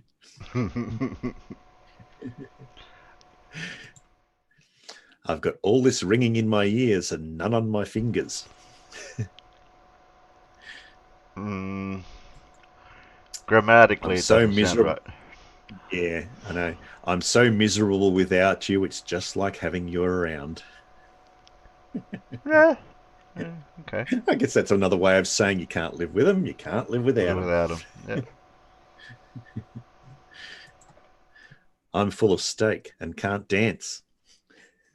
Yeah? It's a good excuse. Here's the ones for the Mormons. My lucky pants failed me again. That's an inside joke. Isn't it the Mormons that have their special undies? I don't know. I believe they do have something like that. Yeah, yeah. Please don't tell my father that I used his 1996 Honda Accord to destroy the town of Willow Grove, Pennsylvania in 2002. Okay. And I did actually look this up on the internet and found out that the town of Willow Grove in Pennsylvania wasn't actually destroyed in 2002. So it's just a song title, but it's not the truth. Okay. Get your tongue out of my mouth because I'm kissing you goodbye.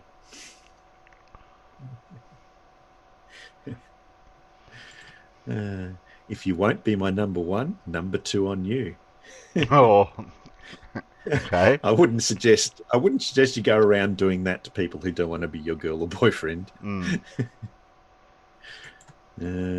Champagne for my real friends, real pain for my sham friends.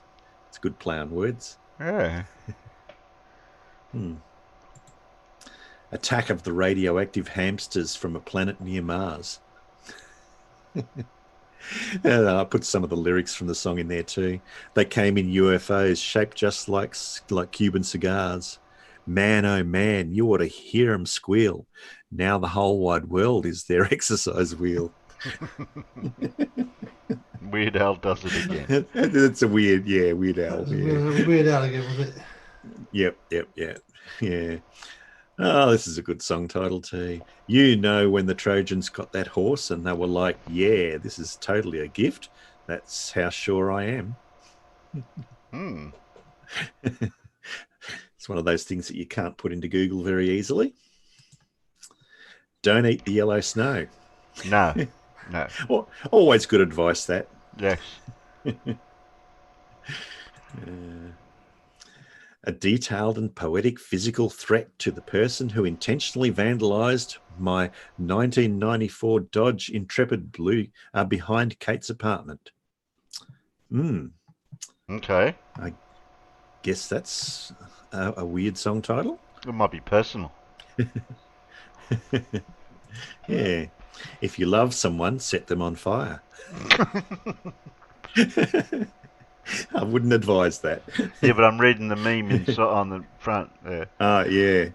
Yeah. If you love something, set it on on for fire. fire. If it, Yeah. No, wait. Is that if right? it, no, wait. Shit. Is that right? Be right back. Be right back. Why does it hurt when I pee? Oh, Anyone know who did this one? not Weird Al. No, No. it says at the Huh? bottom of the photo, Yeah, I can't read Yeah. it. Frank Zappa. Frank Zappa. Oh, okay. He had quite a few weird song titles, actually. Yeah. Even Every Weird time Al. I get, yeah, yeah. Every time I eat vegetables, it makes me think of you. Is this supposed to be a good thing or a bad thing? Yeah. Don't drop the soap with anyone else but me. Okay. Oh dear. So that's all I have for you Okay. tonight. Oh, thank you, Paul. There you go. You done well Just as something usual. different. There you go. Wow, am I really that far behind, as Evelyn said? Now refresh your live tube. It might be that. That's all it'd be.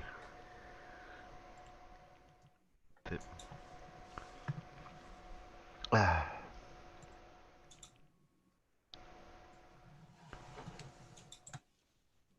Yeah, I just read your thing, Blue.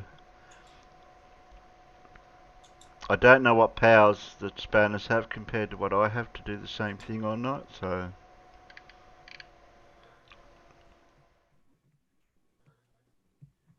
Does that go for Those you, or does long that go... subtitles. Blue, does that go for you, or does that go for everyone? For what you said I in can there? hide them. I can hide them too. I can hide them too, Terry. Yeah. But If it you've got was. a It's just spanner, we you talked can. about it. Yeah, You know, not just hiding people outright.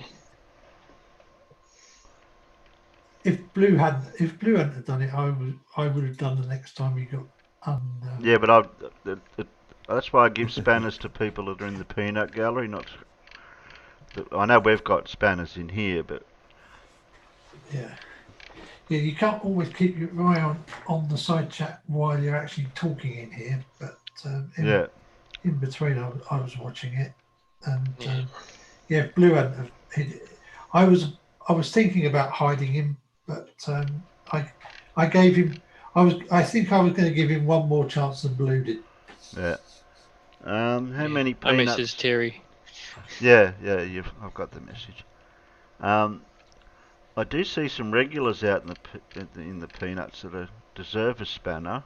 I have handed out a couple. I might hand out one more. So, if you would like a spanner, what could we get them to write? You'd have to type something.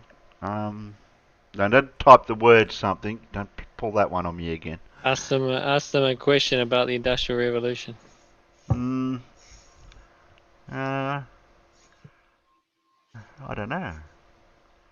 Something that we just covered. Oh, Pip's back. We've missed your questions, Pip. Oh, making jam. Okay. Ooh, what flavour? No, Factard was lurking. One more, you say? His ears pricked up?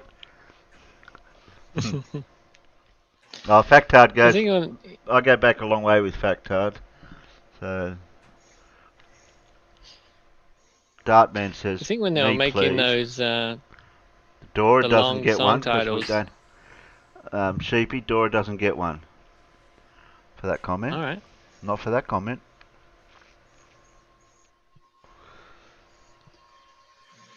Yeah. Pip, Oh, Dora. Pip, what flavour jam is it? 4 new wrenches. Oof.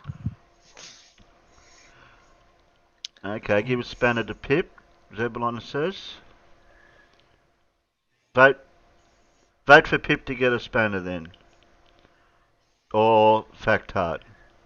See, I was going to go to Factard, but now somebody suggested to give one to Pip. 3? No, it hasn't been that long, Factard. Time doesn't fly that quick, does it? I go back further than Pip for. I go back further with Factard than I do Pip. That's okay. I'll do both. There we go. How's that sound? And that's all Sounds- there is for tonight. It's democracy. Democracy. Yep. One for Factard and one for Pip. Where'd Pip go? Yeah. No one yeah, will Elmig says cross the line both. with Pip. Okay. There you go, Pip. Where'd Now. Pip go? Yeah, I'm looking for Pip. She disappeared. She's right there. Yeah, there she Right is. there, 'cause you Apple fucking jelly. look at it. There we go. There you go. That's Yep. the last two for the night. You just have to wait till the next episode on what's today? Wednesday. Friday Saturday. afternoon I've got to work out a time because I've tried 12 o'clock, that was too early. I tried 1 o'clock and that was too early. So and we didn't end up starting till nearly after 4 o'clock here. So and I don't want to wait till 7 o'clock because that's my normal time that we stream for Wednesdays and Saturdays. So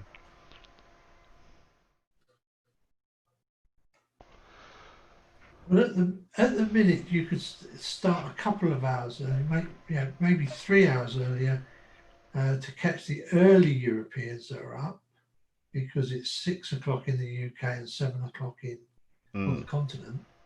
yeah.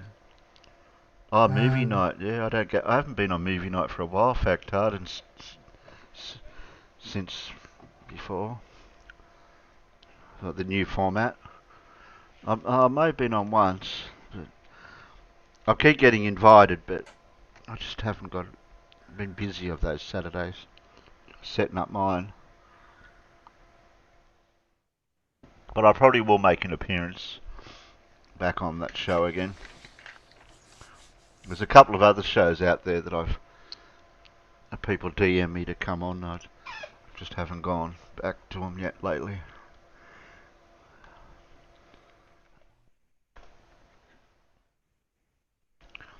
I think what's the one with the Scottish guy and the Dawkins guy? That show that Chills. Shields, yeah. I've been asked to come back on that. I haven't gone back to that one. Pip says you're still great. Yes, Pip, it's how it works. I got no idea what's going It's on. weird. Yeah, YouTube's not playing right. I mean, I gave somebody a spanner about a week ago. I think it was David, and I think yours came through straight away. And Alan, I don't know about Alan's and everyone else's, but don't worry, Pip. yeah, I think you did. You did mine before it started becoming an issue. It's been I think it was an issue Saturday as well, wasn't it? Yeah. Or Monday. Monday. I think Monday. I think YouTube's broken. I'd have to agree. Yeah. Dora says, "Was the first confrontation with you?" What do you mean confrontation? I didn't have a confrontation with you, Dora.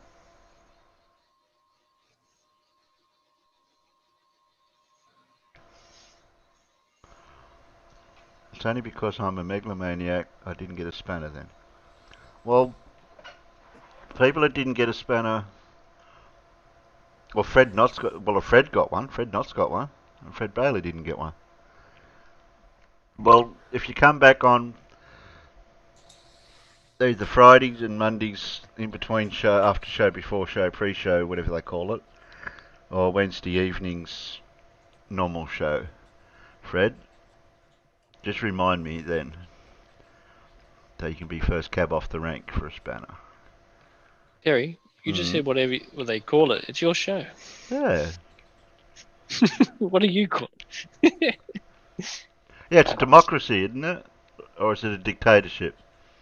Yeah, it's Somebody- a dictatorship. No, I don't like that word because somebody coined that phrase and used it in a derogative way. Ah, yes. This is true. Oh, okay. Okay, Dora. Lost in translation. What else have we got lined up? Already shown Blues Wood. Okay. You've seen Just the... to comment on those song names, Terry. It's just they never thought about reviewing them, or maybe working on it. Those big long names. They never thought maybe this is too long. It's amazing. You ever get away with that with a book title? Did you play the last Cavendish episode 5 thing, Terry? I thought we'd already played that one. I don't know. Let me scroll. Let me go down into your channel. I believe we have. That's the one where we spin the balance beam. You spun the thing on top. The thing on the top, Yeah. you spun that around. Yeah, we played that one. We've played that. That wasn't the episode 5, though. Yeah, that was episode 5 was the recap one. Yeah. Is that? Yeah. The That's recap one out in the regular channel, not the one. Not the thing from in the community section.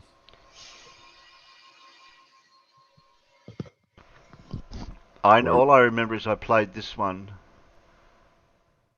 where you spun the thing at the top at the end. That's the last one I played. Are you saying that there's another one, Blue? I don't know. Hang on a second. I got Cavendish episode 5 in your channel over on Discord. Yeah. In your Blues Cavendish thing. Yeah. Here, I'll put it in fair suck for a second.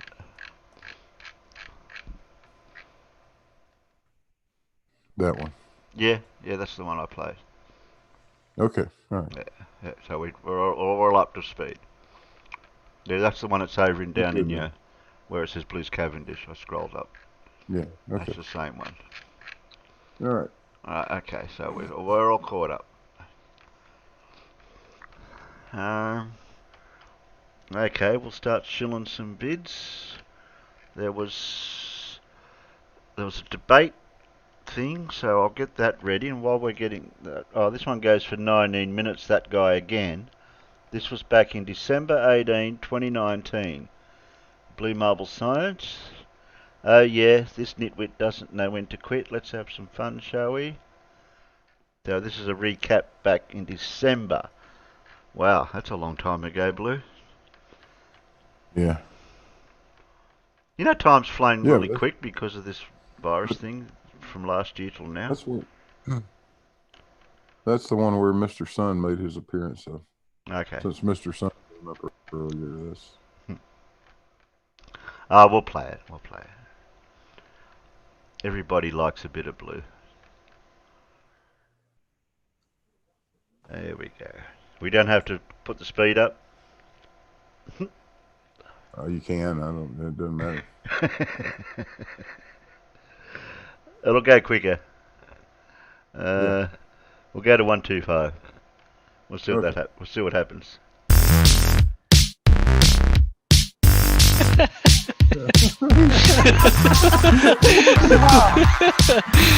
Whoa! Yeah! Hello, everybody. Welcome to Blue Marble Science. That guy has completely lost it, which assumes he actually ever had it to begin with. And at this point, I think we can confirm he is actually dumber than Anthony Riley. I didn't think it was possible. Warning. Severe facial and monitor damage alert is in effect. Get out the oven mitts, maybe an extra pair. Move the monitors back out of punching range. And Gladys, let's light this dumpster fire and have some fun. This crazy spin. Whoa! Banjo! Crazy man. It's like the dude's been electrocuted when he played. Electrocuted. In our last video, we asked that guy if he had ever heard of stellarium. Well, it turns out the answer was a resounding nope. And not only has he not heard of it, it doesn't occur to him how significant it was that all we did to duplicate his observation was put a time, a date, and his location in the program. And stellarium will do that any day of the week, any week of the month, any month of the year. Why? Because it's based on our globe model, that guy. It's as good a demonstration as you can get But since you've decided to come out with another video calling old Blue here a bunch of names, I'll tell you what we'll do. We'll listen to your foolishness for a while, and then we'll straighten you out once and for all. How's that? What's up, everybody? That guy. Just here to, once again, correct the Globetards' ignorance. This is getting scary, how ignorant the Globetard is of their own model, of their own belief. Blue Marble Science thinks he's debunked the daytime moon, thinks he's modeled how it works. What did he do? What did he present? Stellarium, I think it was called. An animation of the moon we see as an observer from Earth. He basically posted a video of an animation of what we see in reality. No shit, that's what we see in reality, Blue Marble. Making an animation of what we see as an observer on Earth isn't a model of your lunar cycle. The problem with seeing the moon, a large moon, How many people picked on him for not wearing his seatbelt? during the day, is the relative positions Lots of them. of the sun, earth, and moon. That's it. Has nothing to do with the brightness of the sun, washing the fucking moon out. It's because a full moon only occurs where midnight would be as an observer on Earth. Directly in line with the moon, with the sun and the Earth. You guys have a model of your lunar cycle. We've all seen the animations of your lunar cycle, correct? That's what you need to post. That's what you need to show. You know, where it'll show the sun, earth, and moon, and where they are relative to one another. My God. The Globetard What, all in the literally same will just say frame? anything that It wants you to show a model of it all in the same frame. So he needs Universe Sandbox or the other one that. No, okay. they want. Oh, you gotta do this. Yeah, right. Of course it's gonna be seen during the day. Sorry, Alan. Because it's reflecting the sunlight, and you know, you just look up and see it.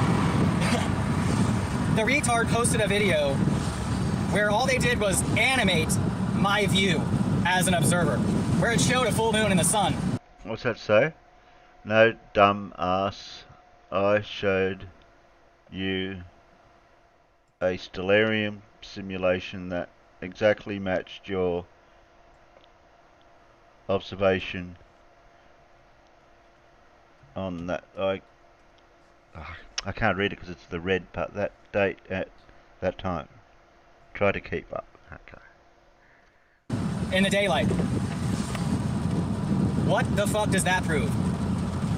You modeled what we see in reality as an observer and you think you've proven something? My God. You claim You model something in reality that we see. Is that you have a lunar cycle, right? There's an animation that shows the fucking cycle, right? The moon, full, put your hands back on the going wheel. around the Earth. Show that. Just show an animation of the lunar cycle and pause it when you see a full moon on the daytime side of the Earth. That's all. That's what you have to do. That's all you have to work with. You're restricted to your lunar cycle model.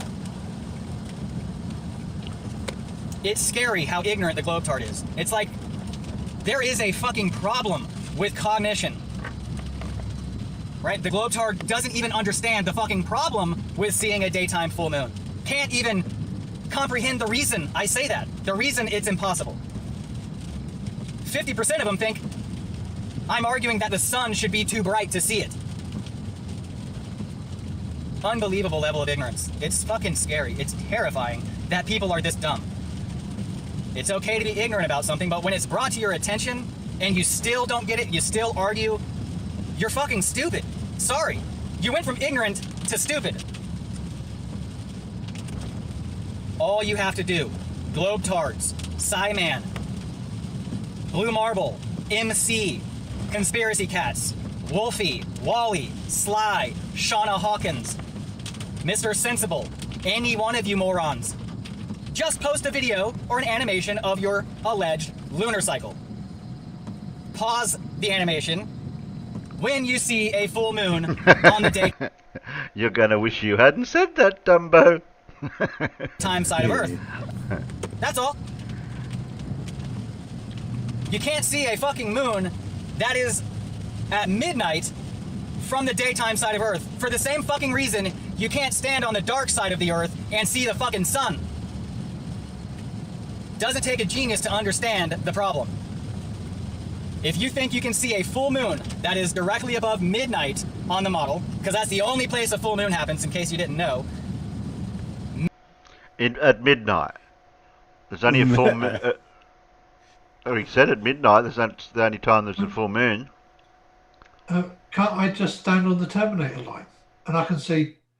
I should then, if I get a bit of altitude on the terminator line, I should then be able to see the full moon and the sun both at the same time. Midnight, and then the sun would be where noon is when it's above you, right? So you have noon and midnight, and you think an observer on the daytime side of Earth can see the sun and the moon simultaneously. That's how retarded you guys are.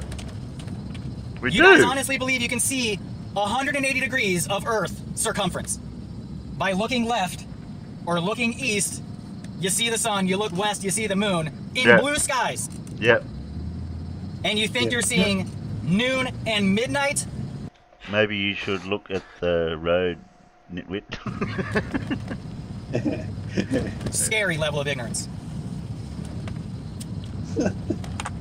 So, Blue Marble, you didn't model your lunar cycle at all. You made a cartoon of what we see standing on Earth. Is he talking about Stellarium? That part. Yeah, he acts like I wrote the program or something. No. Good job, bro. I think it's killing it. Sorry, Alan? I think his problem is he doesn't even understand that you can set Stellarium to any date in a range of over, I think it's 30,000 years, and it will show you the sky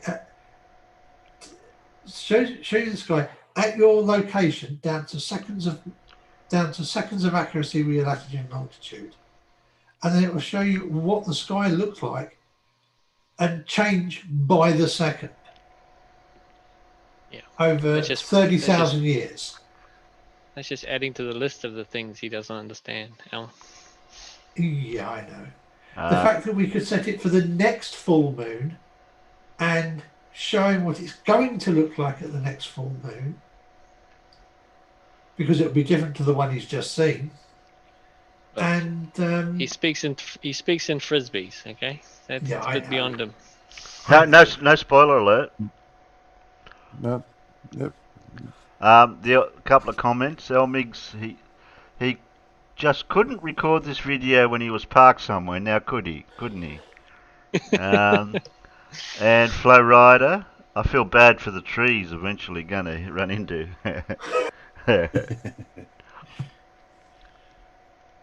probably like CC Terry. He can't actually film at home because they all think he's an idiot. So he has to do it in his car when he's driving. Well, he's got a whiteboard. his pickup truck. But he's got a whiteboard, hasn't he? I think he did, yeah. Still waiting for one globetard to show the fucking lunar cycle. And just pause it and tell me where I can see the full moon from the daytime side of Earth. There are hundreds, if not thousands, of videos showing the alleged claim.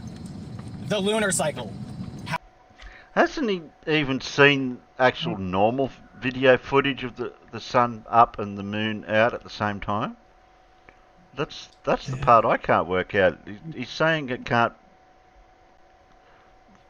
be modelled or it can't be seen. Well, to see a full moon in the daytime when you've got the sun in the sky, it's kind of a similar thing to a Selenelian eclipse. You're going to have the full moon on the horizon and the sun on the other horizon. Yeah.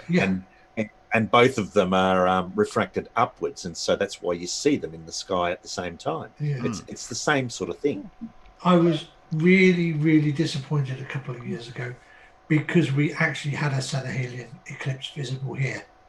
and I went out to my location where I can see both horizons nice and clearly, had everything set up, and unfortunately there was just a shit ton of cloud in the way of the moon.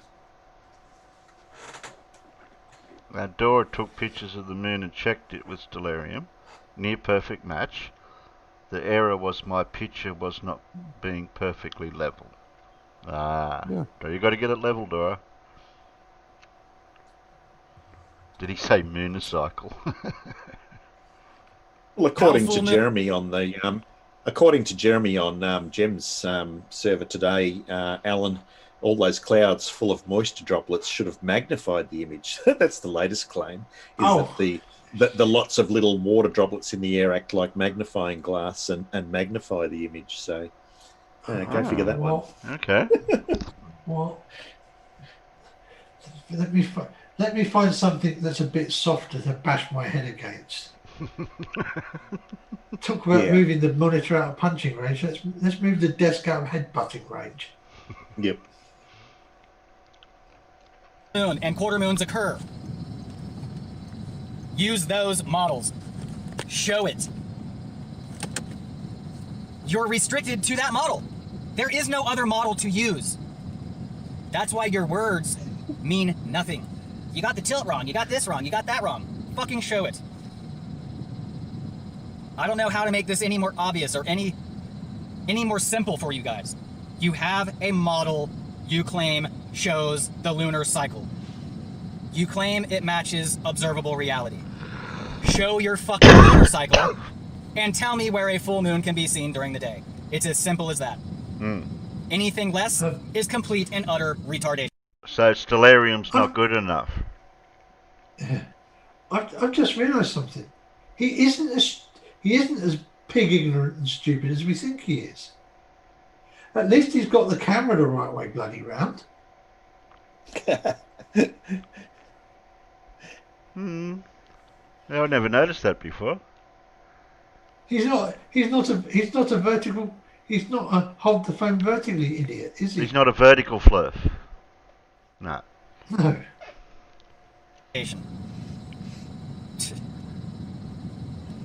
Blue marble science can't be more ignorant, can't be more stupid. Bitch shows a fucking pipe of butane inside a machine and thinks he's showing gradient of a gas without a container. You might want to watch that mouth of yours before somebody decides to change you from a rooster to a hen. And now he's going to show me an animation of the fucking moon above the earth as an observer sees it. My God. That's the problem. The glowtard, the Dunning-Kruger and cognitive dissonance of a glowtard really thinks he knows the problem, thinks he understands the problem with seeing a daytime full moon, but they don't. They don't even understand what they're arguing against. Have no fucking clue. Scary, scary retard. That audio out. I'll do it again. Fuck it. Fuck it. Ready? This would be the sun. This will be the earth. And this will be the moon. Right? Sun, earth, moon. In a line. This will be full moon. That's midnight. That's moon facing the sun. This is the only place that full moon occurs, dumbasses. Where can I stand on the daytime side to see the sun, which is actually 93 million miles that way, and a moon that's a 250,000 miles in the completely opposite direction? At least he pulled over to do it. I don't care for a He didn't try to do it while he was still driving.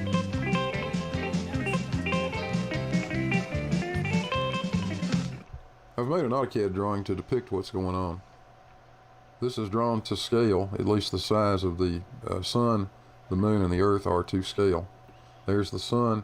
The red line, the red circle you see here, is the actual size of the moon's orbit. But of course, that's not where the sun is. We know that. Let me show you where the sun really is. The sun is way over here on the left-hand side of the drawing. You see it over there? And the orbit of the moon is way over here on the right-hand side of the drawing. See it over there? This is the reason why you never see our solar system drawn to scale. The distances are just enormous. And when you draw it to scale, you really can't see anything. So let's zoom back in over here. And to make things a little easier to see, rather than draw little moons in positions at the actual scale of the moon's orbit, I decided just to cut the size of the orbit of the moon in half. So let's zoom into the center here. And that circle represents the Earth. And the shaded portion, the white portion here, represents the part of the Earth that is being illuminated by the sun. I've picked an arbitrary point down here and said, okay, that's where the observer is. He is in the sunlight, and he needs to be able to see the moon at the same time.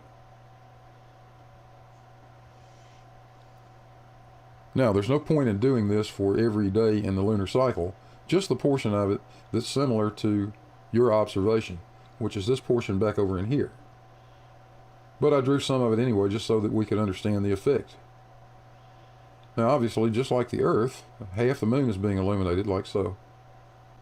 But when we look at a moon that's in this position, even though this entire half of it is illuminated, we can only see this portion. So the little shaded area right there is what we see from the Earth. That's about half moon. But each day, that portion grows and grows and continues to grow, as we know, until finally we reach a point where the moon is just above the horizon and the sun is just above the horizon, and the moon is fully illuminated to an observer who is also standing in broad open daylight, sunlight. Now that's how it really works. But I know how you are with your little silly physical models, so I did a little silly physical model for you. Maybe that will help. Want to watch?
There'll be a full moon. A little bit more.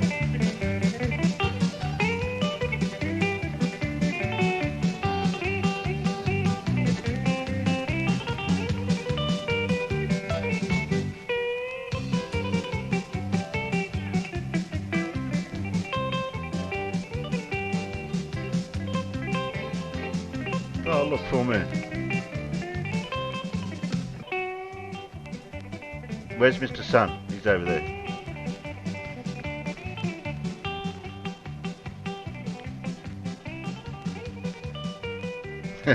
Got it.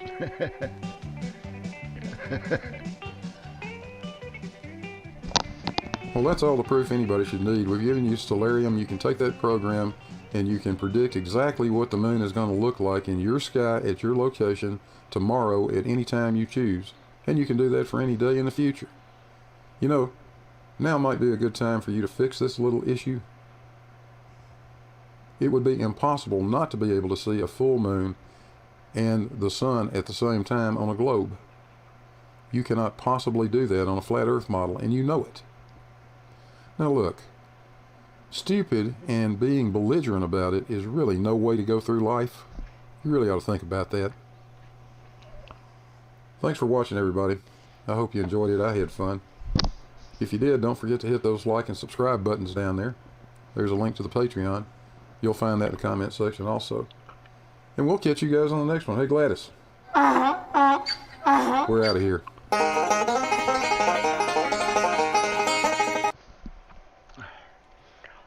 Now, you didn't get many likes for that, Blue. You only got 1.2k.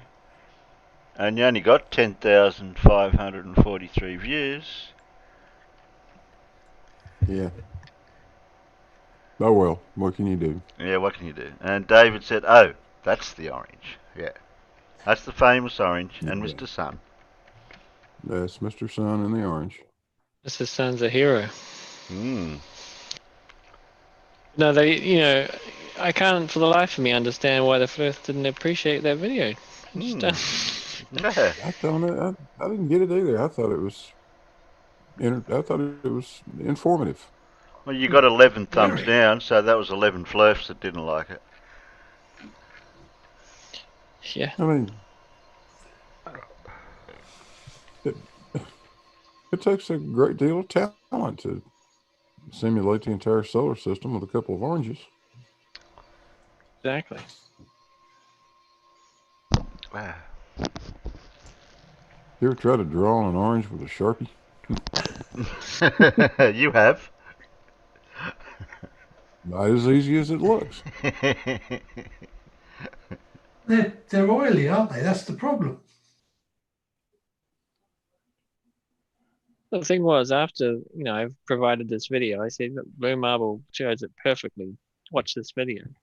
I tried to talk about, well, this is not what I was talking about. I was talking about when the moon was lit up. And I'm like, well, what is that video talking about? Did you even watch it?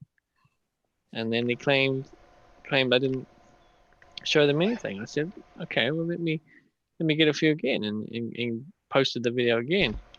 And the idea that this wasn't showing what they wanted was actually the problem. It was showing what they wanted, and all of a sudden this answer that doesn't exist was provided, and they had nowhere to go. I'll always use that in my arsenal now, Blue. In my arsenal of destruction and education. It's a combination. It either educates the willing flirf or destroys the flirf's argument. So they hate it when I cite you as well, Blue, because they know that no one in their community has actually refuted your videos. So I guess that. Yeah, I guess you're infamous. You bring me up, and 100% of the time they're going to bring up the pipe. Yes. The gas pressure. That gas pressure, yeah. Yeah. What gas did you put in And there? they do. You used butane gas or something, didn't you? Yeah, I use butane. Yeah. They do, and I also say, well, do you not remember when QE changed it from a closed container to an open container? And saying that, and they're like, no, what are you talking about? So it's just like, oh, okay. Well, you can't have it either way. It's either closed is not closed is not a container. Not closed is still a container. It's like, okay. You can't pour it in a bucket. No. Q's exact words: "It better be a closed container, or the gas will escape." That's what Q said, not me. I didn't say it. He's the one that said it. Yeah.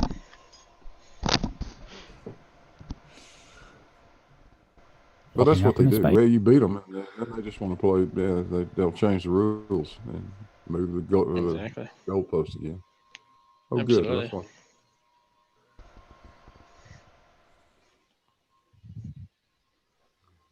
ISS astronauts watching a rocket outrun the sunset.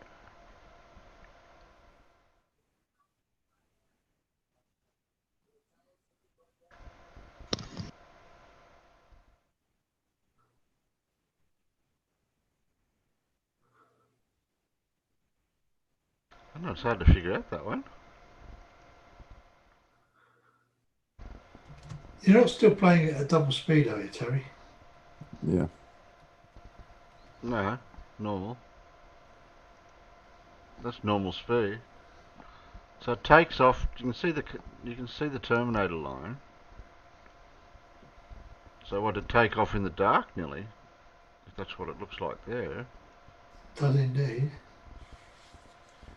and then gets up to an altitude where the sun gets lit, and then you see it come, and then you see the pressure really drop off as the exhaust opens right up. I think it's sped up though. That would seem to be, yes. Oh, it's a very short video, Pip says.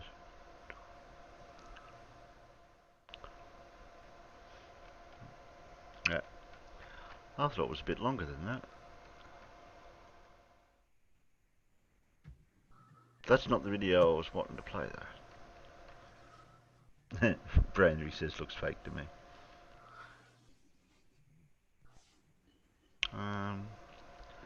Where's that other? I wanted to play the McToon debate a little bit. There's a bit of dirt there. Some really Zebulon wants. cool videos up there of some Pardon, old Blue?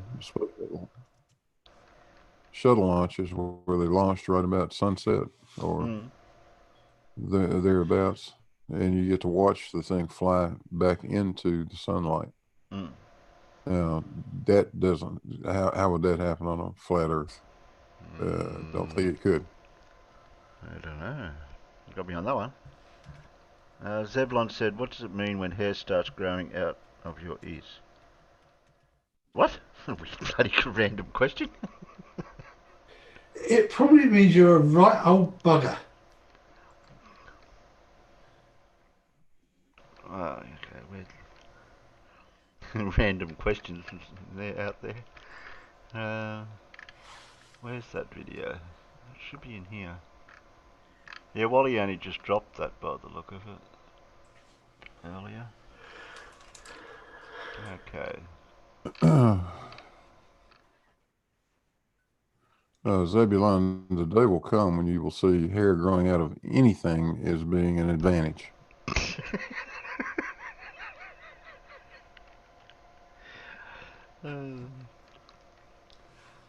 Okay.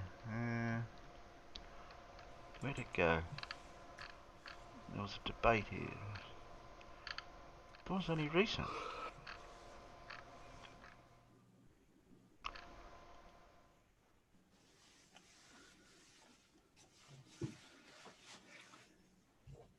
Oh, here it is.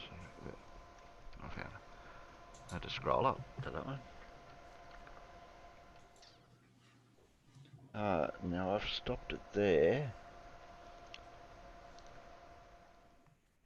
No, we're not going to. I don't think we'll watch the whole lot because that goes for 3 hours. So, but I'll play a little bit at the front. I think that section there, between there and there. Play the opening bit, Terry. It's quite funny. Yeah, but there's no presentation. Why is it? What do you mean? Well, there is. Yeah, like, there's a there is. The one presentation, side but there. It doesn't kick in till about 30 minutes in. He starts presenting. Yeah, but the you know, they've got the opening statements where they're meant to present their case.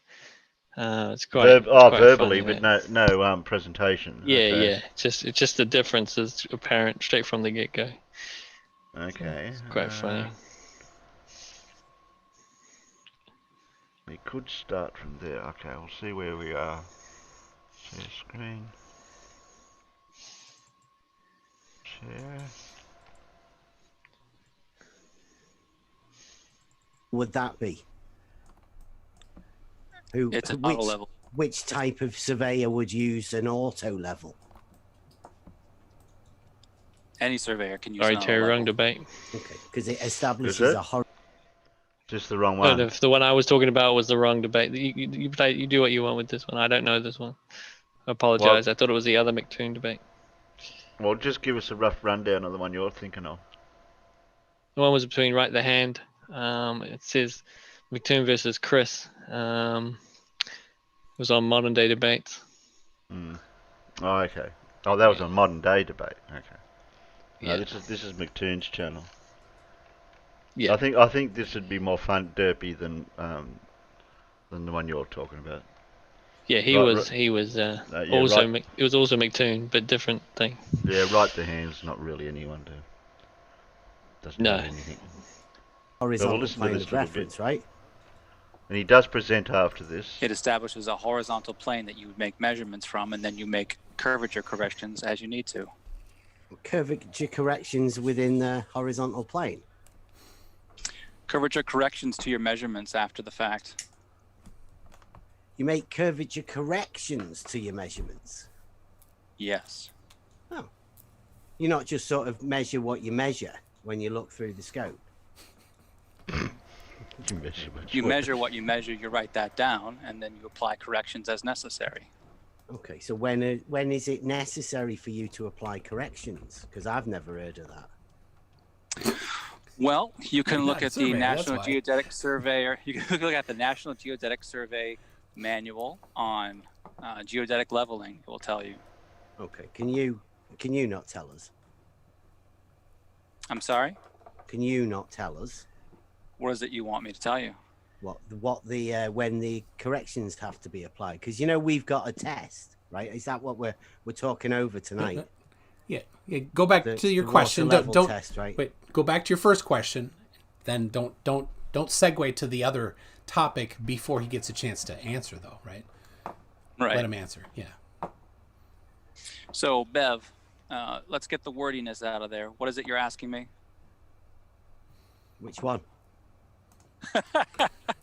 Well, McToon's sort of just saying with some other question. We were just talking, weren't we? Before we get to your test, what do you want to ask? I don't want to ask you anything. We were here to talk about the test, right? No. Or are we doing? We're just having a little chit chat. What are we here for, McToons, please? I know we've been very vague. Like you, Yeah, you we talked didn't- to Cleary earlier, and then we've been asking what we were meant to be doing here tonight, and you've not said anything. You've given us a link to this Zoom thing. I've clicked it, and now I'm here. Excellent. Good job. Right. So what's the format that we're going to be going over tonight? It's an open format, but I do have a couple things maybe that we could cover kind of in a little structure that might be kind of fun. So I don't know what Cleary's up to. He says that he's not having luck getting it on his phone. So I don't know.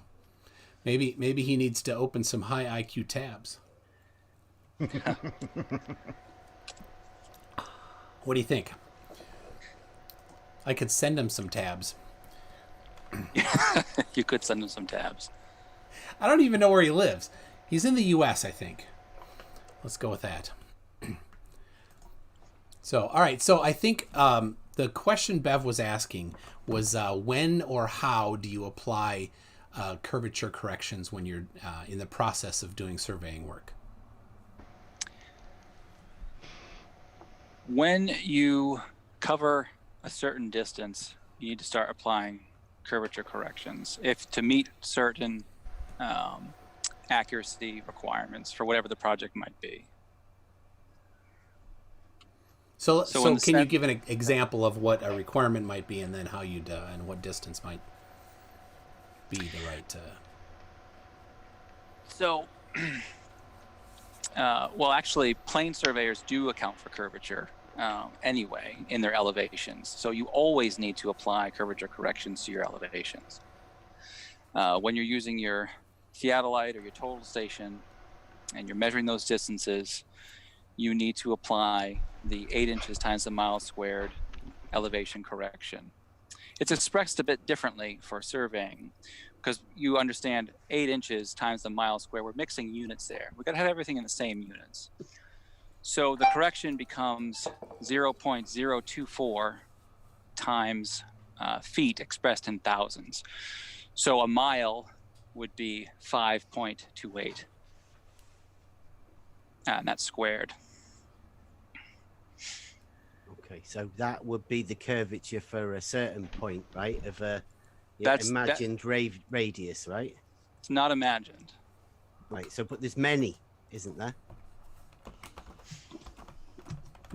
Many what? Different radiuses or radii. I don't know what you call it. Right. So plural of radius is radii, but I'm not gonna punish you for saying radiuses. You do have many, right? So on Earth on is your model. The Earth is not a perfect sphere. Yep. It is spherical. Mm-hmm. It's sometimes called an ellipsoid in shape.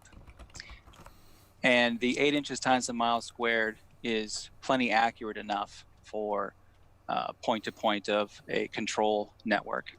Okay, so what is that 8 inches per mile squared then?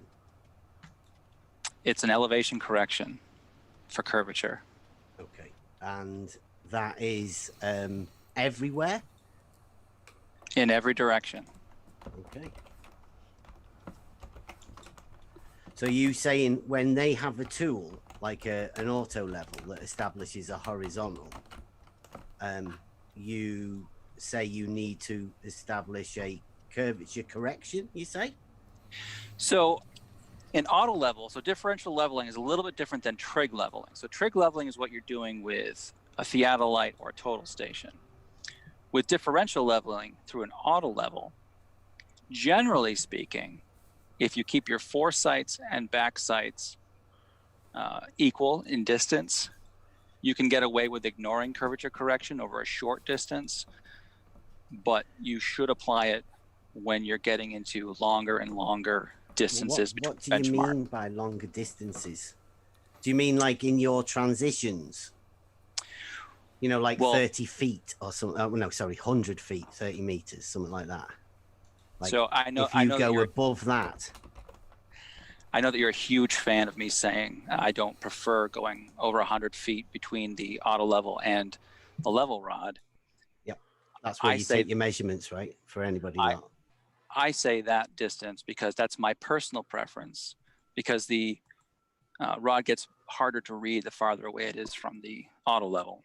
Yeah. But I don't hold it against someone who can push those legs a little farther and achieve the accuracy that's required for the project that they're transferring the elevation for. Okay, well, when would you add your curvature correction into the known measured distances? Because you go in 30 feet, right, in between your transitions. Well, that's an interesting question, Bev. So let's take I listened to you talking to Mr. Sensible the other day, and you said something about a mile along the canal. Let's just use a mile. Right? Can you like make it fully right? Because although you may have heard me talking to Mr. Sensible, the other people listening, they might not have heard what I said to Mr. Sensible. So, well, I'm not going to present your entire thesis for it, but you said that you were running a level run for about a mile. Are we talking about my test now, or are we still on that initial question? I'm using your words with Mr. Sensible as an example. Okay. So can we talk about the test in a minute then? I would like to finish what I'm saying right now. Okay. So let's just say you have a level run going a mile. To determine if you are accurately transferring that elevation, you should also run the traverse down that canal with a total station. You just close the loop and go back to the beginning, right? That's what you do. But you want to check and see that you've done correctly. Yeah, you just do it multiple times and return the loop to close the loop at the end, right? Try it again with another piece of equipment. Compare the two methods. Yeah, you could do it 100 times with the same piece of equipment as well, couldn't you? Constantly getting more accurate every time. Try it with different bits of equipment. Get different people to try it with different bits of equipment. Yeah. And then try it again with sub-centimeter survey grade GPS. You could try it with all sorts, couldn't you? Compare all the methods. Yep. To establish a horizontal. That doesn't establish a horizontal. No, that's what the surveying techniques would be doing, right? You would be establishing a horizontal frame of reference, right? That's what the surveyors do, right? At that point where the auto level sits, that establishes a horizontal plane. No, you take a benchmark from one end and you transverse it as a horizontal plane to make your benchmark at the other end, right? So you find a known benchmark, and then you move that to an unknown to make the unknown known. Yeah. Let's suppose you have a benchmark at one end of your mile, and let's just say the elevation is 100 feet, just for the sake of argument. No. We're doing it at the side of a canal, like, so if we're talking about my test, like you were saying with Mr. Sensible. So it's at the side of a canal. Now everyone can imagine this. Well, don't know if everyone can imagine what the canals in the UK are like, but you know, everybody knows a stretch of water that's a steady body of water that they can imagine at the side of it, right? So we're banging a post in at the side of the canal, let's say a meter, and we just put a mark on it. A meter from the canal, or a meter above the water? Well, it doesn't really matter, does it? Well, we're just banging a post in. We're putting a mark on it. That's it, and then we are going to say that is our mark. That's just the mark. What we're going to do, we're going to transfer that mark onto another post, one at half mile, and then one at the full mile again. So. In that case, you are transferring an elevation. You're not transferring a horizontal line. But that's the tools is a horizontal, right? The auto level that we're going to use to transfer that thing through differential leveling techniques, right? That would just transfer the horizontal mark from in the middle point and the end point, right? You're transferring an elevation. You're not drawing a horizontal. Horizontal. Line. Yeah, it's a horizontal. From end to end, it is not horizontal. Yes, it is. No, from one end of the mile to the other end is not a horizontal. Are you line. saying an auto level would not establish a horizontal? I'm saying that differential leveling techniques done properly will account for curvature automatically when you keep the foresight and the backsight relatively short and equal through the entire level run. Right. Well, we are asking these people, these surveyors, to make a horizontal line, right? Particularly, we're not saying level. Elevation. We're not saying curved. We're not saying anything. We are particularly saying a horizontal line of reference. You're you say asking that's not surveyors possible. to transfer elevation. Sorry? You're asking a surveyor to transfer an elevation when he uses or she uses What is your understanding of elevation then? Is it's a vertical distance above the mean sea level, right? Mean sea level being your reference datum. It could be any vertical datum you want. It could be a made-up datum if you want. If you wanted to say that the ground next to the canal was 100 feet, I put a make-up mark on the side of the post, right? And then you're saying, no, that's different in elevation. So I'm just establishing now the canal that has the water level within it at the side of where we've put this post has an elevation, right? Now that elevation, let's say it's 50 feet, right? It's 50 feet as a vertical distance above that mean sea level, right? That's what it is. It's established. They established the mean sea level at I don't know if it's above the mean sea level or not. It's just a number. Well, that's what they do in the UK. I mean, well, I can only speak for the UK. What's the name of the datum that they use in the UK? Sorry? What's the name of the vertical datum they use in the UK? It'd be the mean sea level, don't it? There's an actual name. There's an actual name for it. Well, it's the zero mark, right? No, there's a name for the vertical datum in the UK. That is where they zero elevation. Bev, there's a name for it. Could you tell us the name for it, please? It's the datum, the zero datum. Yeah, there's a name for this. Mean sea level at newbie. Let me give you an example. UK. Let me give you an example. In the United States, they use NAVD 88. That's a common one. That's the name. Geoid, right? That's your geoid no, model. that's the I'm name. not talking about that. I'm just talking Stop about interrupting me and listen. Mean sea level. Stop interrupting and listen, Bev. This is the vertical datum that's used in the United States. Okay, what's the name of the vertical datum that's used in the UK? Just one of them, maybe. There's probably a bunch. No. Okay, so you're talking without knowing what you're talking about. I'm Okay, telling that's you, I fine. can tell Thank you you. where it is established and where it was Okay, established. It used to I'll- be in I'll- Liverpool. I'll look They've it. now I'll look moved it up for to you. Newby. I'll look it up, and then.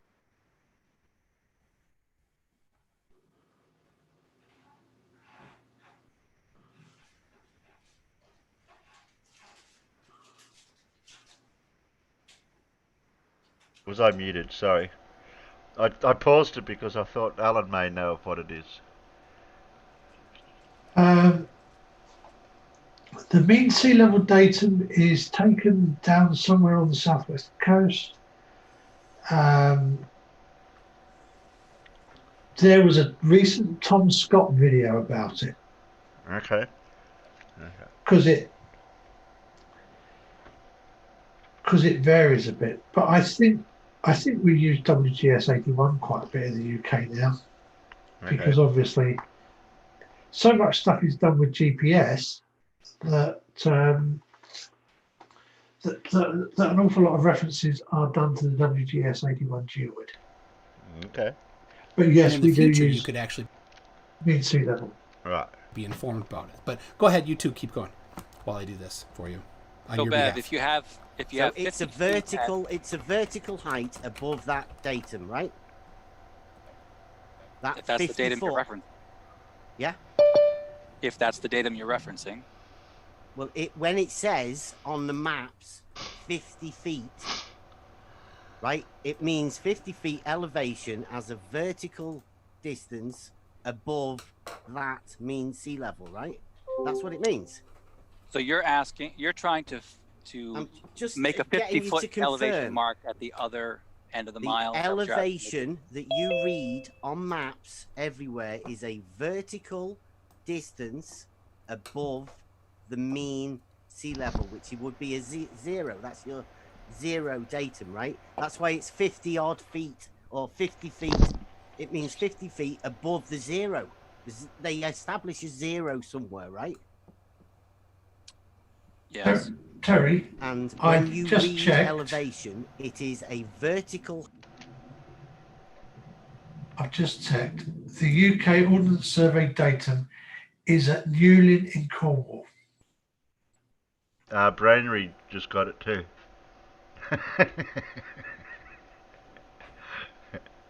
He just did the same thing you did. Yeah, Northern Ireland uses Belfast Ordnance datum, and the Republic of Ireland is at Malin Okay. in County Donegal. Height above that datum. Right. Okay, so elevation now, right? I say that's a horizontal. Right? Do you say that is a horizontal or not? You're saying what initial is a horizontal? datum, the datum that you use is a horizontal datum. No. No. Okay, so when I see 50 feet elevation, I see it's a 50 feet vertical distance above a horizontal, because the vertical means you establish a horizontal, a flat base, and then measure perpendicularly from that horizontal to your other one, and that's where your line is, right? So Bev, like I said before, the main surveyor is a surveyor, so you don't tell him what to do. It's best for you to just ask, how do you do it? And then he can tell you. Hold on, let me finish my sentence before you interject. Well, how about you ask him what they do, and then he can tell you what surveyors actually do. Okay? Doesn't seem to know though, McToons. Oh, he absolutely does. You're very confused about it though, and you're trying to interject what you imagine he does into it. So you should listen and learn. If you learn, then you might progress. Have you given me enough time yet, or not? Yes. Go ahead. Okay. So are you going to answer that then? Elevation. It is a vertical height above the datum. It's a height above the datum. I'll agree with that, but the datum is not horizontal in the ones that I use. It's a vertical height though, right? That's what you measure. When you measure with your measuring rod, You are measuring a vertical. It's no good if your wad's wandering about, right? Right? It has to be vertical, that, doesn't it? Whenever you look through an auto level or whatever over your 30 meters, right? That measuring rod needs to be vertical, right? The rod guy needs to be rocking the rod back and forth. Yeah, and you take the minimum distance, right? Correct. And then you know that's in the vertical position. Yes. Right. Okay. So that is a vertical elevation change when you have an elevation change, right? You're reading the height of the crosshair above the ground where the rod is. Brilliant. So we come back to the question that we initially started with, right? Is you imagine elevation to be a curve. I say it is a horizontal. I don't actually imagine it to be a curve. It is a curve. Okay, well, there's a difference then, right? There's a difference between a curve and a straight. You mean a plane? A curve and a plane. I'm gonna save some time right now. I'm gonna ask you, what are your surveying textbooks that you had in your qualification class that you say you took? I don't know.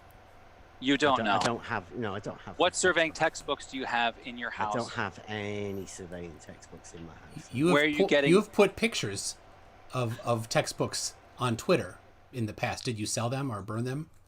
Sorry, I've seen pictures on Twitter that you posted of books that are in your house on surveying. Have you burned them because you didn't like them, or did you get rid of them since you put those pictures on? Oh, you mean the geodetic survey? Oh, yeah, that's exactly what he was asking about.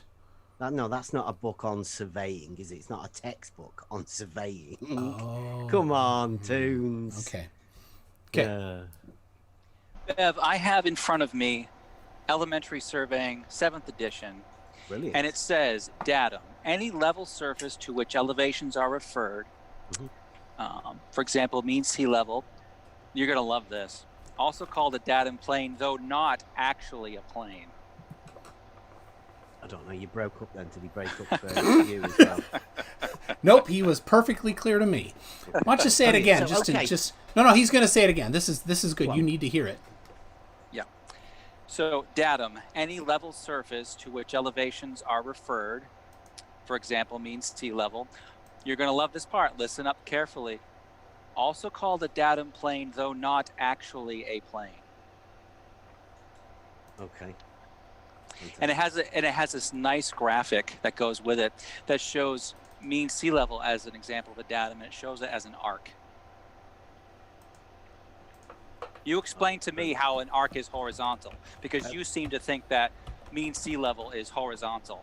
But here is a surveying textbook, Bev, that explains the principle on which surveyors actually operate every day. Explain that's a curve, explaining curvature corrections that must be used, and you are saying it means horizontal. You are wrong, Bev. That's not how surveying works. Right, well, you know my test, if you've seen that test, yeah? So can we get round to that? You mean where you're transferring an elevation? No, with Has he got anything right? Level, right? The whole test. It's like the first words out of the surveyor's mouth are no or incorrect, you know. It's just like, well, he said vertical. All right. He did say vertical. Goodness. He'll be spouting the same stuff tomorrow again. It's so crazy though. And he's like, "Can we get to my test?" Even though it's probably completely irrelevant now. You know, after I admits you have no textbooks or any qualifications in surveying. Oh, well, there's Bev's horizontal line that he's talking about in that picture there from the survey book. If this is the one from McToon's or not, or from the from the other surveyor. A little tiny bit of it. They were touting him as a hero too, Terry. How have you established the difference between the results you'd expect on a sphere and on a planar horizontal water level that you think it is? Like that's a good question. Can right, I have just a second, Bev. I think this is a great thing. What if you tell us what you expect basically tell us the hypothesis. What do you expect to see if the Earth is flat? And then we can tell you what we'd expect to see if the Earth is a sphere. How about that? And because we both know our own models the best, right? So how about you tell us, what do you expect if you do your water level? I've got a model. You don't have a model? Yes, I know. Model. Yeah, I know that. I have a model of my and that's a problem. I know that. I know you don't have a model. That's a problem. Right? But so here's the deal. You tell me what you expect to see if the Earth is flat, and then we'll tell you what we expect to see if the Earth is a sphere. Earth isn't flat. Go ahead. Topography, surveying, right? Means that the Earth isn't flat. You measure topography. Ask your guy that's pretending to be a surveyor, right? Pretending. That's not flat, is it? Let's be clear, Bev. Are you going to just say clearly right now that the main surveyor is lying about being a surveyor? Are you going to say that right now? I'm going to say that the surveyors would measure topography. No, I'm sorry. Now that is a change. Are you going to say in or stop saying that the main surveyor is a surveyor or not? Have to prove is that he he's a surveyor? Wouldn't he? He would, in order well, for that, he would need let's to just know ask he him. is a surveyor. Excuse me, main surveyor. Are you a licensed geodetic surveyor in the state of Maine? I am a licensed professional surveyor in the state of Maine. There you go. Okay. Are you bound by any ethical code or anything? Oh, you like to ask that question, don't you? It's the first time I've ever asked it, to be honest. Actually, Bev, you've asked it to me on Twitter. Oh, yeah, you never answered, did you? I actually did answer, Bev. Ethically. I can't remember. Just remind us. We have a standards of practice which we must follow. Yep. Code of ethics, to be honest, to the public and represent your trade. In Maine statute, it is called a standards of practice. Okay. And you would be bound by that, right? When performing my professional duties. Well, we can see Bev's not gonna get anywhere there. I don't know what other. Does he present any of his arguments at all? I don't know. Maybe there's a closing statement section. That's always fun. Talking to Bev is like trying to thumbtack Jello to the wall.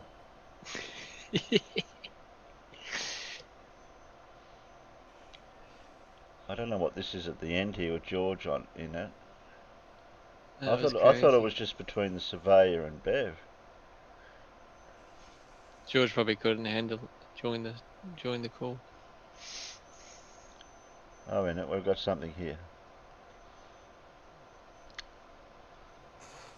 I think he gets into his presentation here. I'll have a look at a bit of that. Bella Charge for 2 New Zealand says, "What up, fuckers?" Maybe in a month. He's going on vacation again. So, Jess for $2 says, "Bev, the sanitation engineer explosion." Oh, that's nice. Yeah, I think that was from Jess. Yeah, so you could take it up with you her. were laughing. Thought that was very. It was a good one. So, all right, Lael is here for $5. Says the main surveyor. When we talking about surveying tools, what does a horizontal plane mean? And now he's not here anymore. Maybe George can answer. What does a horizontal plane mean? Has George got some surveying qualifications? George, do you have any surveying qualifications? Enough for this discussion. What are they then? I am not a professional surveyor. I am a professional engineer licensed in the state of Colorado. Surveying qualifications was the question. Hey, don't interrupt him, I'm going please. through it, if you'd let me finish. I have studied surveying techniques under David Zenk, who is the mid-plains geodetic surveying advisor for the National Geodetic Surveyors in the United States. So my qualifications are probably every bit as good, if not more, than what you have, Bev. Okay, fair enough. All right. So what is a horizontal plane then, George? Oh, you want to get into that? Well, horizontal plane is just, well, first let's define plane. Plane would be a surface such as like with a sheet of plywood, let's say, where all points do not deviate from a straight line. All lines defined on a plane would be straight lines. So a horizontal plane would be one that depends on the surface that you're talking about. Like if you want to talk about the Earth, where you have a curved surface, I could bring up some graphics to show some of this a lot easier. But no, we're talking a plane within mathematics, right, George? Okay, I just described a plane. A plane is a surface that has no curvature to it whatsoever. Okay, all points on a plane lie on straight lines. Yeah, that which has only length and breadth within Euclidean geometry, right? Calls it length and breadth can mean many things in general. I mean, you have to be more specific than that. But you dragged it out again. It's quite funny. Yeah.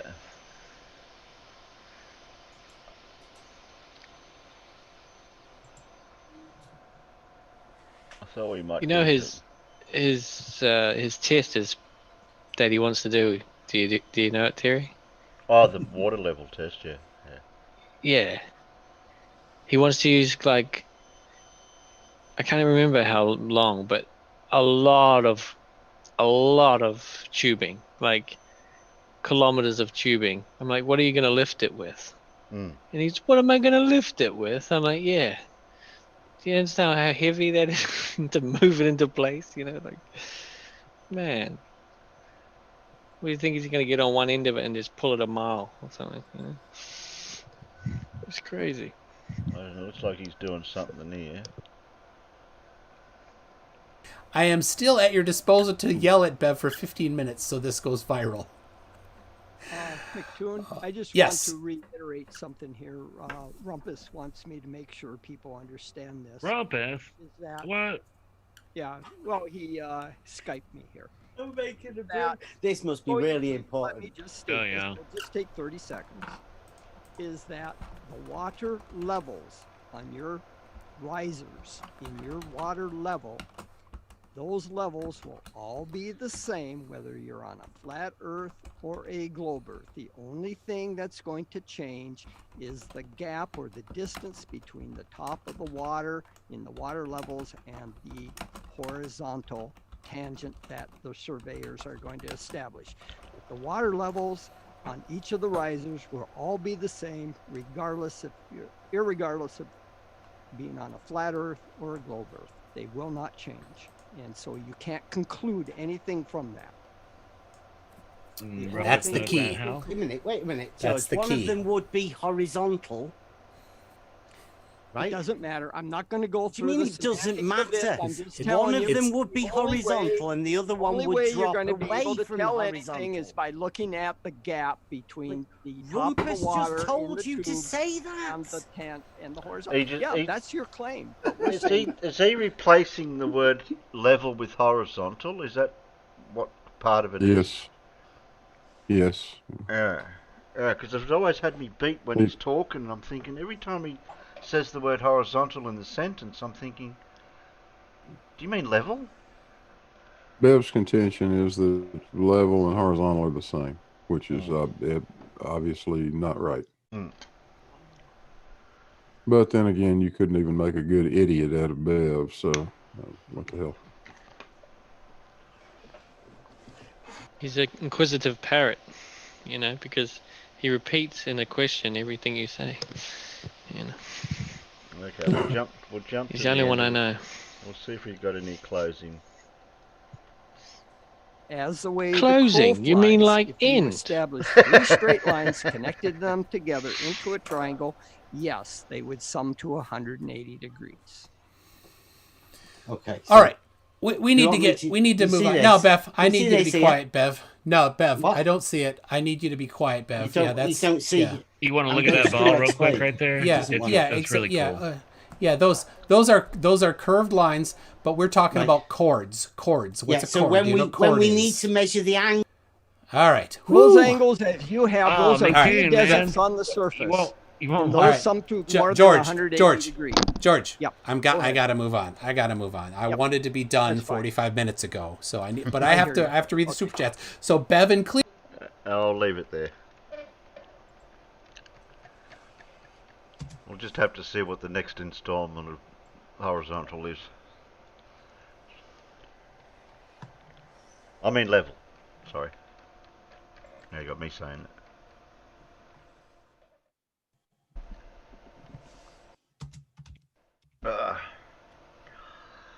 Okay. What are we going to finish up with tonight?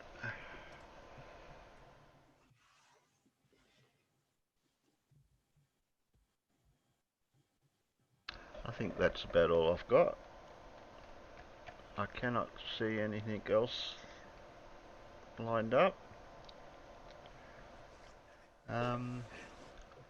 Pip did have a story. Unless anyone else has got anything they want to finish up with. Any questions in the peanuts? No? Nobody?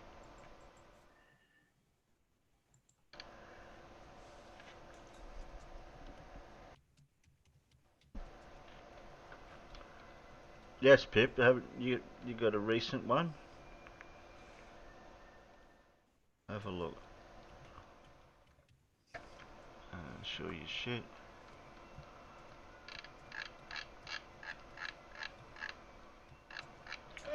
I've got Wally. Oh yeah, there's that one. That's Pip's last. Oh, better mute it first. Pause that. I think that's about it. I've got nothing else. I've got no other news for you. About anything. Oh, pardon me.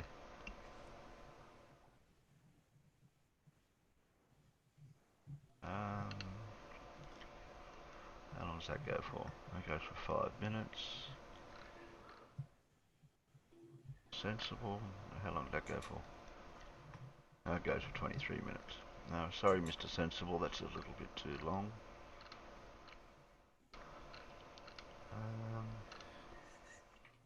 Mr. Butterfield? Yeah, I'm just looking through Simon I see he has something new. Isaac. Anton, hello, wonderful person. He goes for 16 minutes. I'll have to do an Anton again. Aussies react to free things on Facebook Marketplace. That goes for 10 minutes. You're forgetting Lindsay Harris. Who's forgetting Lindsay Harris? I thought he quit his flat earth crap. Oh, somebody. Oh, they're talking in the peanut gallery. You're having a conversation out there when you're in here. Yeah, of course we are. I'm entertaining the peanuts.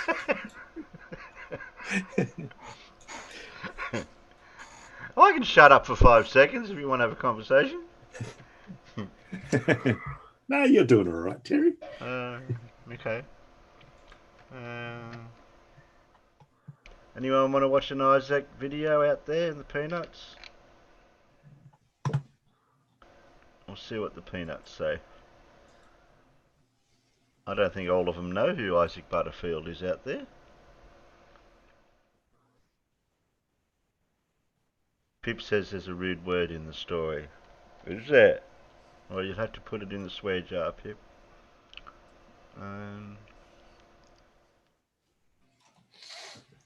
Paul's making us do maths. Paul? I've been putting some maths questions out there. Oh, you haven't, have you? Where? I've missed it. Yeah. I've missed it all. We've done 2 already. Doris says, I saw a message from Thank God It's Flat that is going to fill the gap Lindsay will leave behind. Oh, no. I reckon it's a pretty hard gap to fill.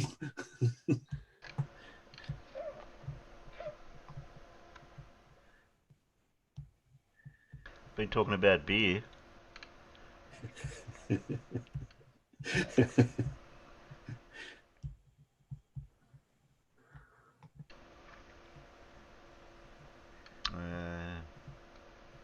You're welcome. Somebody. Oh, Demonov. Yeah, you're welcome, Demonov.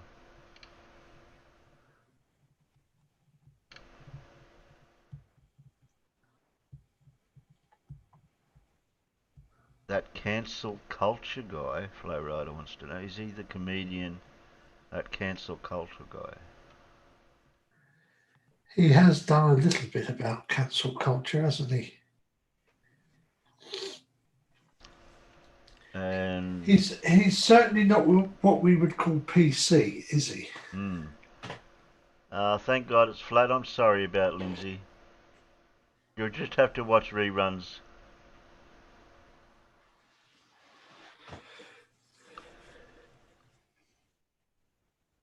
Okay.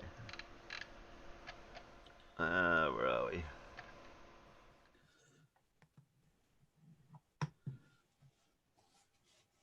Oh. Pause.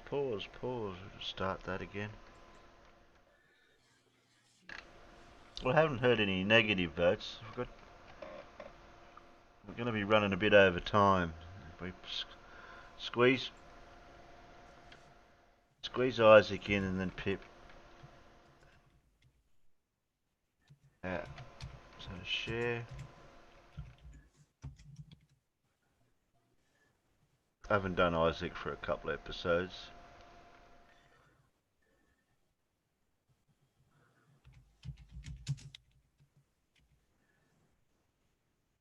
Of society, right? People selling things for free on the internet. Why are they selling it for free? Are they just trying to be nice to people who can't afford things? No. How can you sell something for free? That's a contradiction. They're probably and allegedly trying to, just drag people into their houses so they can put them in the basement and just jerk off onto them. That is probably what these people are trying to do. Now, I am going to allow them all to remain anonymous because if I'm going to say that they're trying to jerk off on people in their basement, they're probably going to sue me. So what I am going to do is this, ladies and gentlemen. I'll put a warning at the front of this video. This is fucked up, alright? Some of the shit that people are trying to get rid of for free will change your life. It'll make you think, what the fuck is wrong with the world? And we all know there's things wrong in the world, but this will make you go, fuck me, it is far worse than I thought. Ladies and gentlemen, welcome to the freebies of the world. Holy fucking dooly, this is different. Let's jump into it. Right, okay, we're going to full country of Australia here. Let's go to the old search bar. Free. We've got a lounge. That is absolutely one of those. Oh, what's going on here? Oh no. Oh my god. That is absolutely the lounge from all of those porn films where old mate goes, listen love, you're great, you're wonderful, but we're gonna need to see you with your bum cheeks spread, alright? If you don't have your ass cheeks spread, if they're not spread butcher, we can't hire you for this particular modelling agency. Yeah, that's that lounge right there. So I'd say it's got some wear and tear. Free old lounge has been eaten by a pet. Well, I don't know if it's been eaten by a pet. It looks like someone's fucked so hard on that lounge that it's broken the leg. Free microwave from the 50s. That sounds good. Free scrap metal. $6 eggs! This is the free section, motherfucker! Fucking trying to sell you $6 eggs, you dirty dog. Free pornographic photo! What? Why would you give that out? What? Why would you try? Why would could you imagine the type of person that goes, oh yeah bro, that looks like something that would look very nice in my office. That's definitely going to be purchased for someone's basement to jerk off over because they can't afford a fucking RedTube account. Is anyone using RedTube anymore? I'm not. Free 80s colourful mohawk wig. Who the fuck is taking on free wigs? Have you heard of knits, you freak? Free ushies for $1. Now, there's 18 of these, and I know it's not free, but it's $1. Ushies are these things that are given out at the local supermarket here in Australia called Woolworths, right? Now, they are given out to people so the kids get excited and all this type of shit. But back in the day, they used to have other ones like Coles Minis, these ones. Now, the Coles Minis, if you have a collection, which I do somewhere in here, they're worth like $800 now, the whole collection. So these... What the? The whole collection of them? I've got a few sets of them. You reckon I should sell it? Oh, might make you a few bucks. I don't know. I'll have to check to see if I'm missing any because I know I was collecting a few. Might be able to afford a new monitor out of it, Terry. Hmm. A nice big one. Well, I've still got the money from the government that gave me. I was going to get my video card with that though first. These people, I tell you what, if you're looking, don't invest in the stock market, invest in these motherfuckers. That's where it's at. That's where the cash is at. Free, new and unused Medela nipple shield size lugs. Yeah, I've got a few sets of them out. I don't know. I'll have to check. There's a fair few of them out there in the containers out there I collected. Do not buy a nipple shield for free off Facebook Marketplace. If you are worried, I don't know why people use nipple shields. I guess it's to stop babies biting when they're teething, right? Or for dudes that are just a bit too nibbly. I don't fucking know. But you should not get them for free, alright? This might be really handy for a young mother who's below the poverty line, but still, do not get things for your private regions for free on the internet. You know what that's going to lead to? You're going to have so many fucking warts on your nipple, it's going to look like the nose of the Wicked Witch of the West, alright?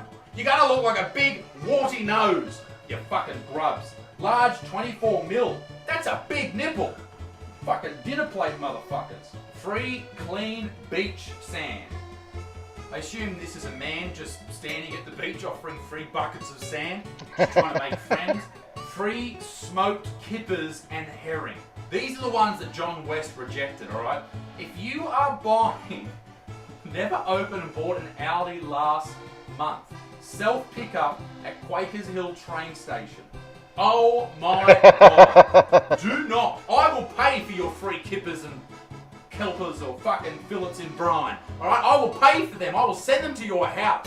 Do not get free food from Facebook fucking Marketplace. That is a great way to end up at the hospital, not just with coronavirus, with AIDS, herpes, and fucking bronchitis.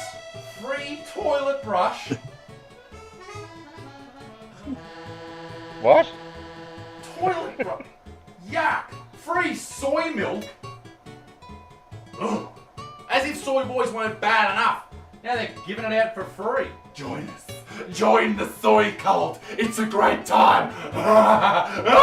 Fuck me, my neighbours must think I'm the weirdest fucking human being in the world. Let's go over to my favourite, which is Gumtree. Now Gumtree is like Facebook Marketplace, but for poor people. Alright? Really poor people. Alright? In saying that, I've sold things on Gumtree. If you go into categories here on Gumtree, you can go down to freebies. They have a freebie section, and that is what I'm interested in. Free infant arm splints. Okay, so this is nice, okay? They're giving out free infant arm splints, but the curious thing about this is never used. They're new. Why do you have them? What were you planning? Free linen. That's not that bad, that's nice, okay? You're giving out to people who can't afford linen. I tell you what though, I once come across someone who had free linen in their particular establishment. It's a town called Tamworth, and in Tamworth there's a hotel. I won't name the hotel, but it's one of the most violent hotels in all of Australia. Now I woke up in the morning after a big night. We were staying at the hotel, they looked after us, it was great. But I woke up in the morning and I was laying in a bed with sheets that were stolen from a hospital. They were labelled New South Wales Health. They had blood stains on them. That's why you don't buy fucking free linen, because it's hospital sheets, and some poor prick's grandmother recently died in it and bled everywhere. Free toys, free cookies, free chicken, rooster, sorry, didn't mean to misgender you. Bee swarm removal. Free. Okay, let's have a look at this. In the Balmore area, it's a nice swarm of bees there. Free bee swarm removal. I will give you $20 if it was removed successfully. Condition used. Fucking righto. People are looking for jobs. I get it. I fucking get it. But what constitutes removed successfully? What if there's one bee left? Do you not get the $20? There's nothing on there. I don't know why there's fucking... When I had this idea for this video, I went on there and there was fucking crazy shit on there. There's nothing on there. Let's have a look back at Marketplace. This is great. This is great advertising. Free for these nails, to get your nails done. Free. Message me, not free. Hey, is this still free? Said. Actually, you know what? Let's be a bit weird here. Okay?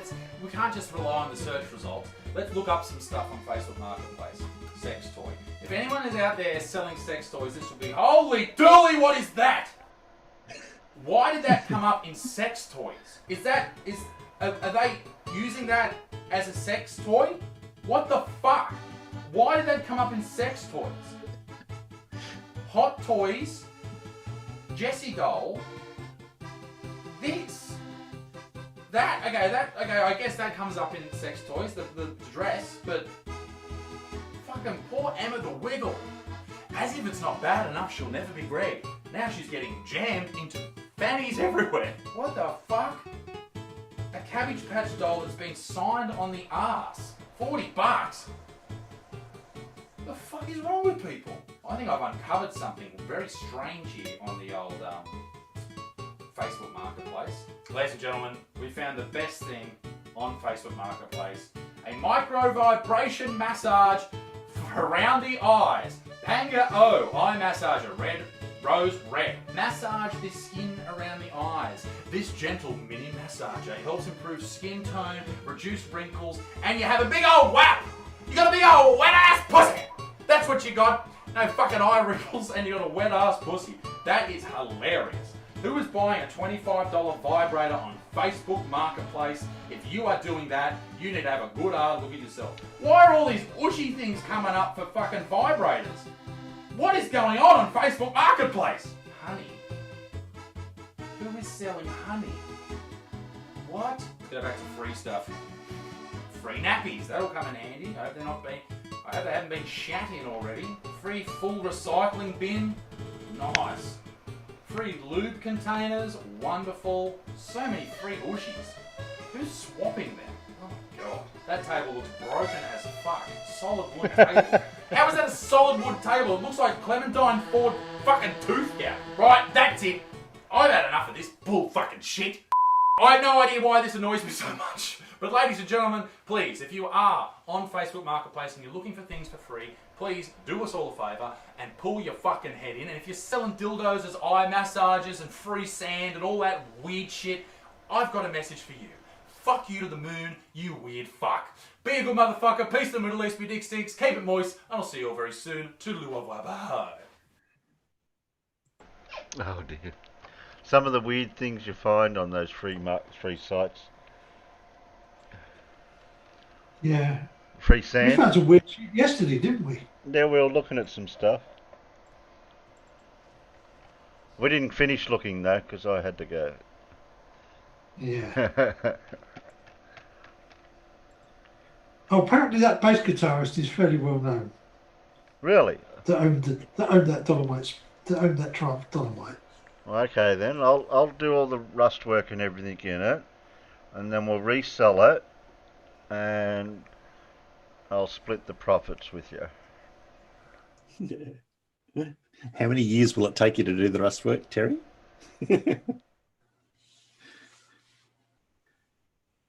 Was that a dig at how long it takes me to do rust work, Paul? Well, how long have you been working on your station wagon? What, in one go or over all the years that I've had it? All the years since you've had it. Oh, I did spend 2 years with it off the road doing rust work. Yeah. If you're doing it part-time as a hobby, a proper restoration on any vehicle of that sort is going to take you several years at least, if not 4 or 5. I mean, look how long it takes them to restore these old aircraft. I mean, the Spitfire that was done, that was dug out of Sangatte Beach after it's been shot down and spent 40 years on the beach at Sangatte in France. Yeah, that one. Yeah, I remember that one. They took it out. That took a team. I mean, over 20 years, it took a team working on it full time for over 10 years in different, with a couple of gaps here and there. It took over 10 years to restore that aircraft to immaculate airworthy condition. And most of the time that took me for my car was the preparation. Once I'd prepared it and got it all to a certain point, it didn't take long to. The year and a half was mainly all the preparation work. People want to see video. I haven't got video, but I've got pictures of the work that was done to it. Progress pictures. Don't worry, Terry. We've got a guy here that's been working for 40 years on an old vintage car, and he's got it to the point where it's absolutely immaculate. It's just he's hand beaten all the panels, no bog or anything, and they look just perfect. Yeah, I don't like bog either. Terrible stuff. Yeah, but I had I kept the wagon registered the whole time. Even though it was on the road for most of the time. But it was registered the whole time. I couldn't go through registration for it again. That'd be a headache if I took it off the road like that. Alright, that gets rid of that one. I think we're up to the last thing, which is...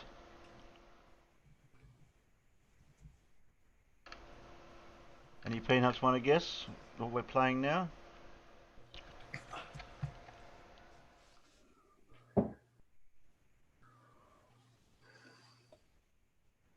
No guesses? Come on, Peanuts, you should know. I think you mentioned it earlier, didn't you? Just seeing if they're paying attention. I'm not actually seeing anything coming up on the... I'm listening. Yeah, none of the panel members can type anything. I'm asking the Peanuts.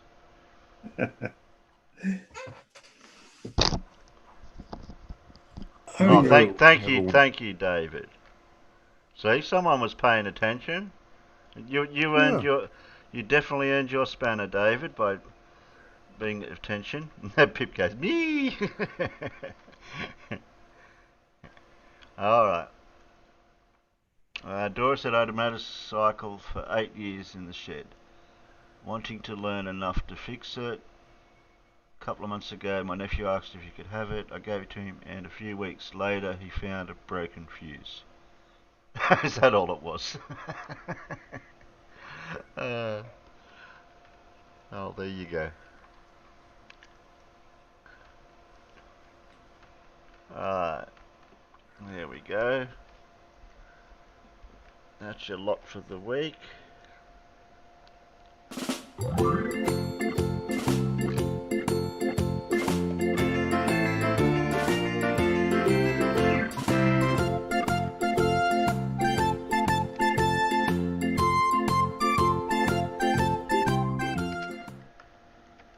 Masked up. Masked up, I go out incognito, 'cause no one knows who's underneath. I don't have to smile or be friendly. No dentures, why bother with teeth?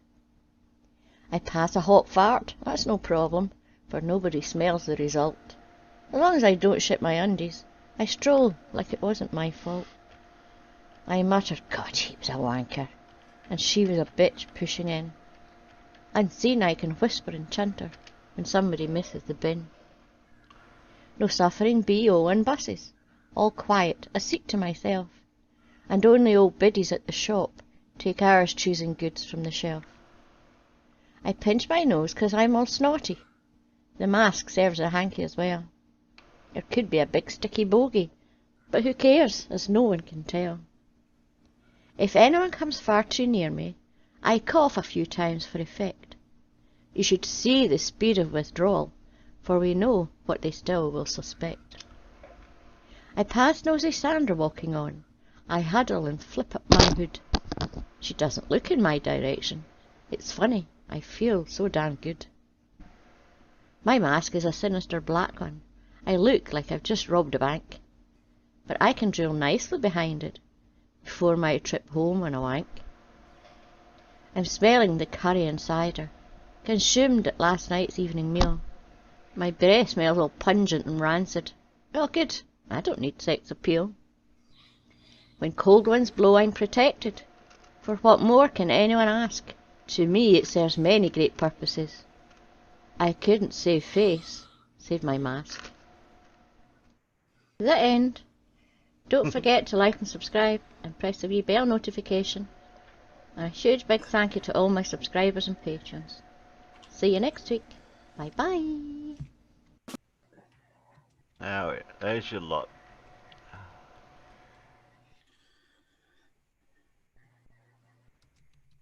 Now, a day will come when we think about mask and we think, what type of mask are you talking about? There we go. Oh, that's your lot. Thanks, Alan. Thanks, I Spy. Oh, No worries. Thanks, Derek. sorry, Sheepy. I Spy. That's all right. That's all right. Hans Christian Orsted was the Yeah, that's right. electrical something to do with magnets. He discovered that an electric current produces a magnetic field. Yeah, that's it. Just like when you wrap a screwdriver with some wire around the shaft, like wound tightly and neatly pushed together, and you can put one end on the negative side of your battery, and you get the other end of the wire, and you give it a little bit of a quick jolt onto the positive end of the battery, and something happens to the screwdriver. Yeah. That sounded really rude. What?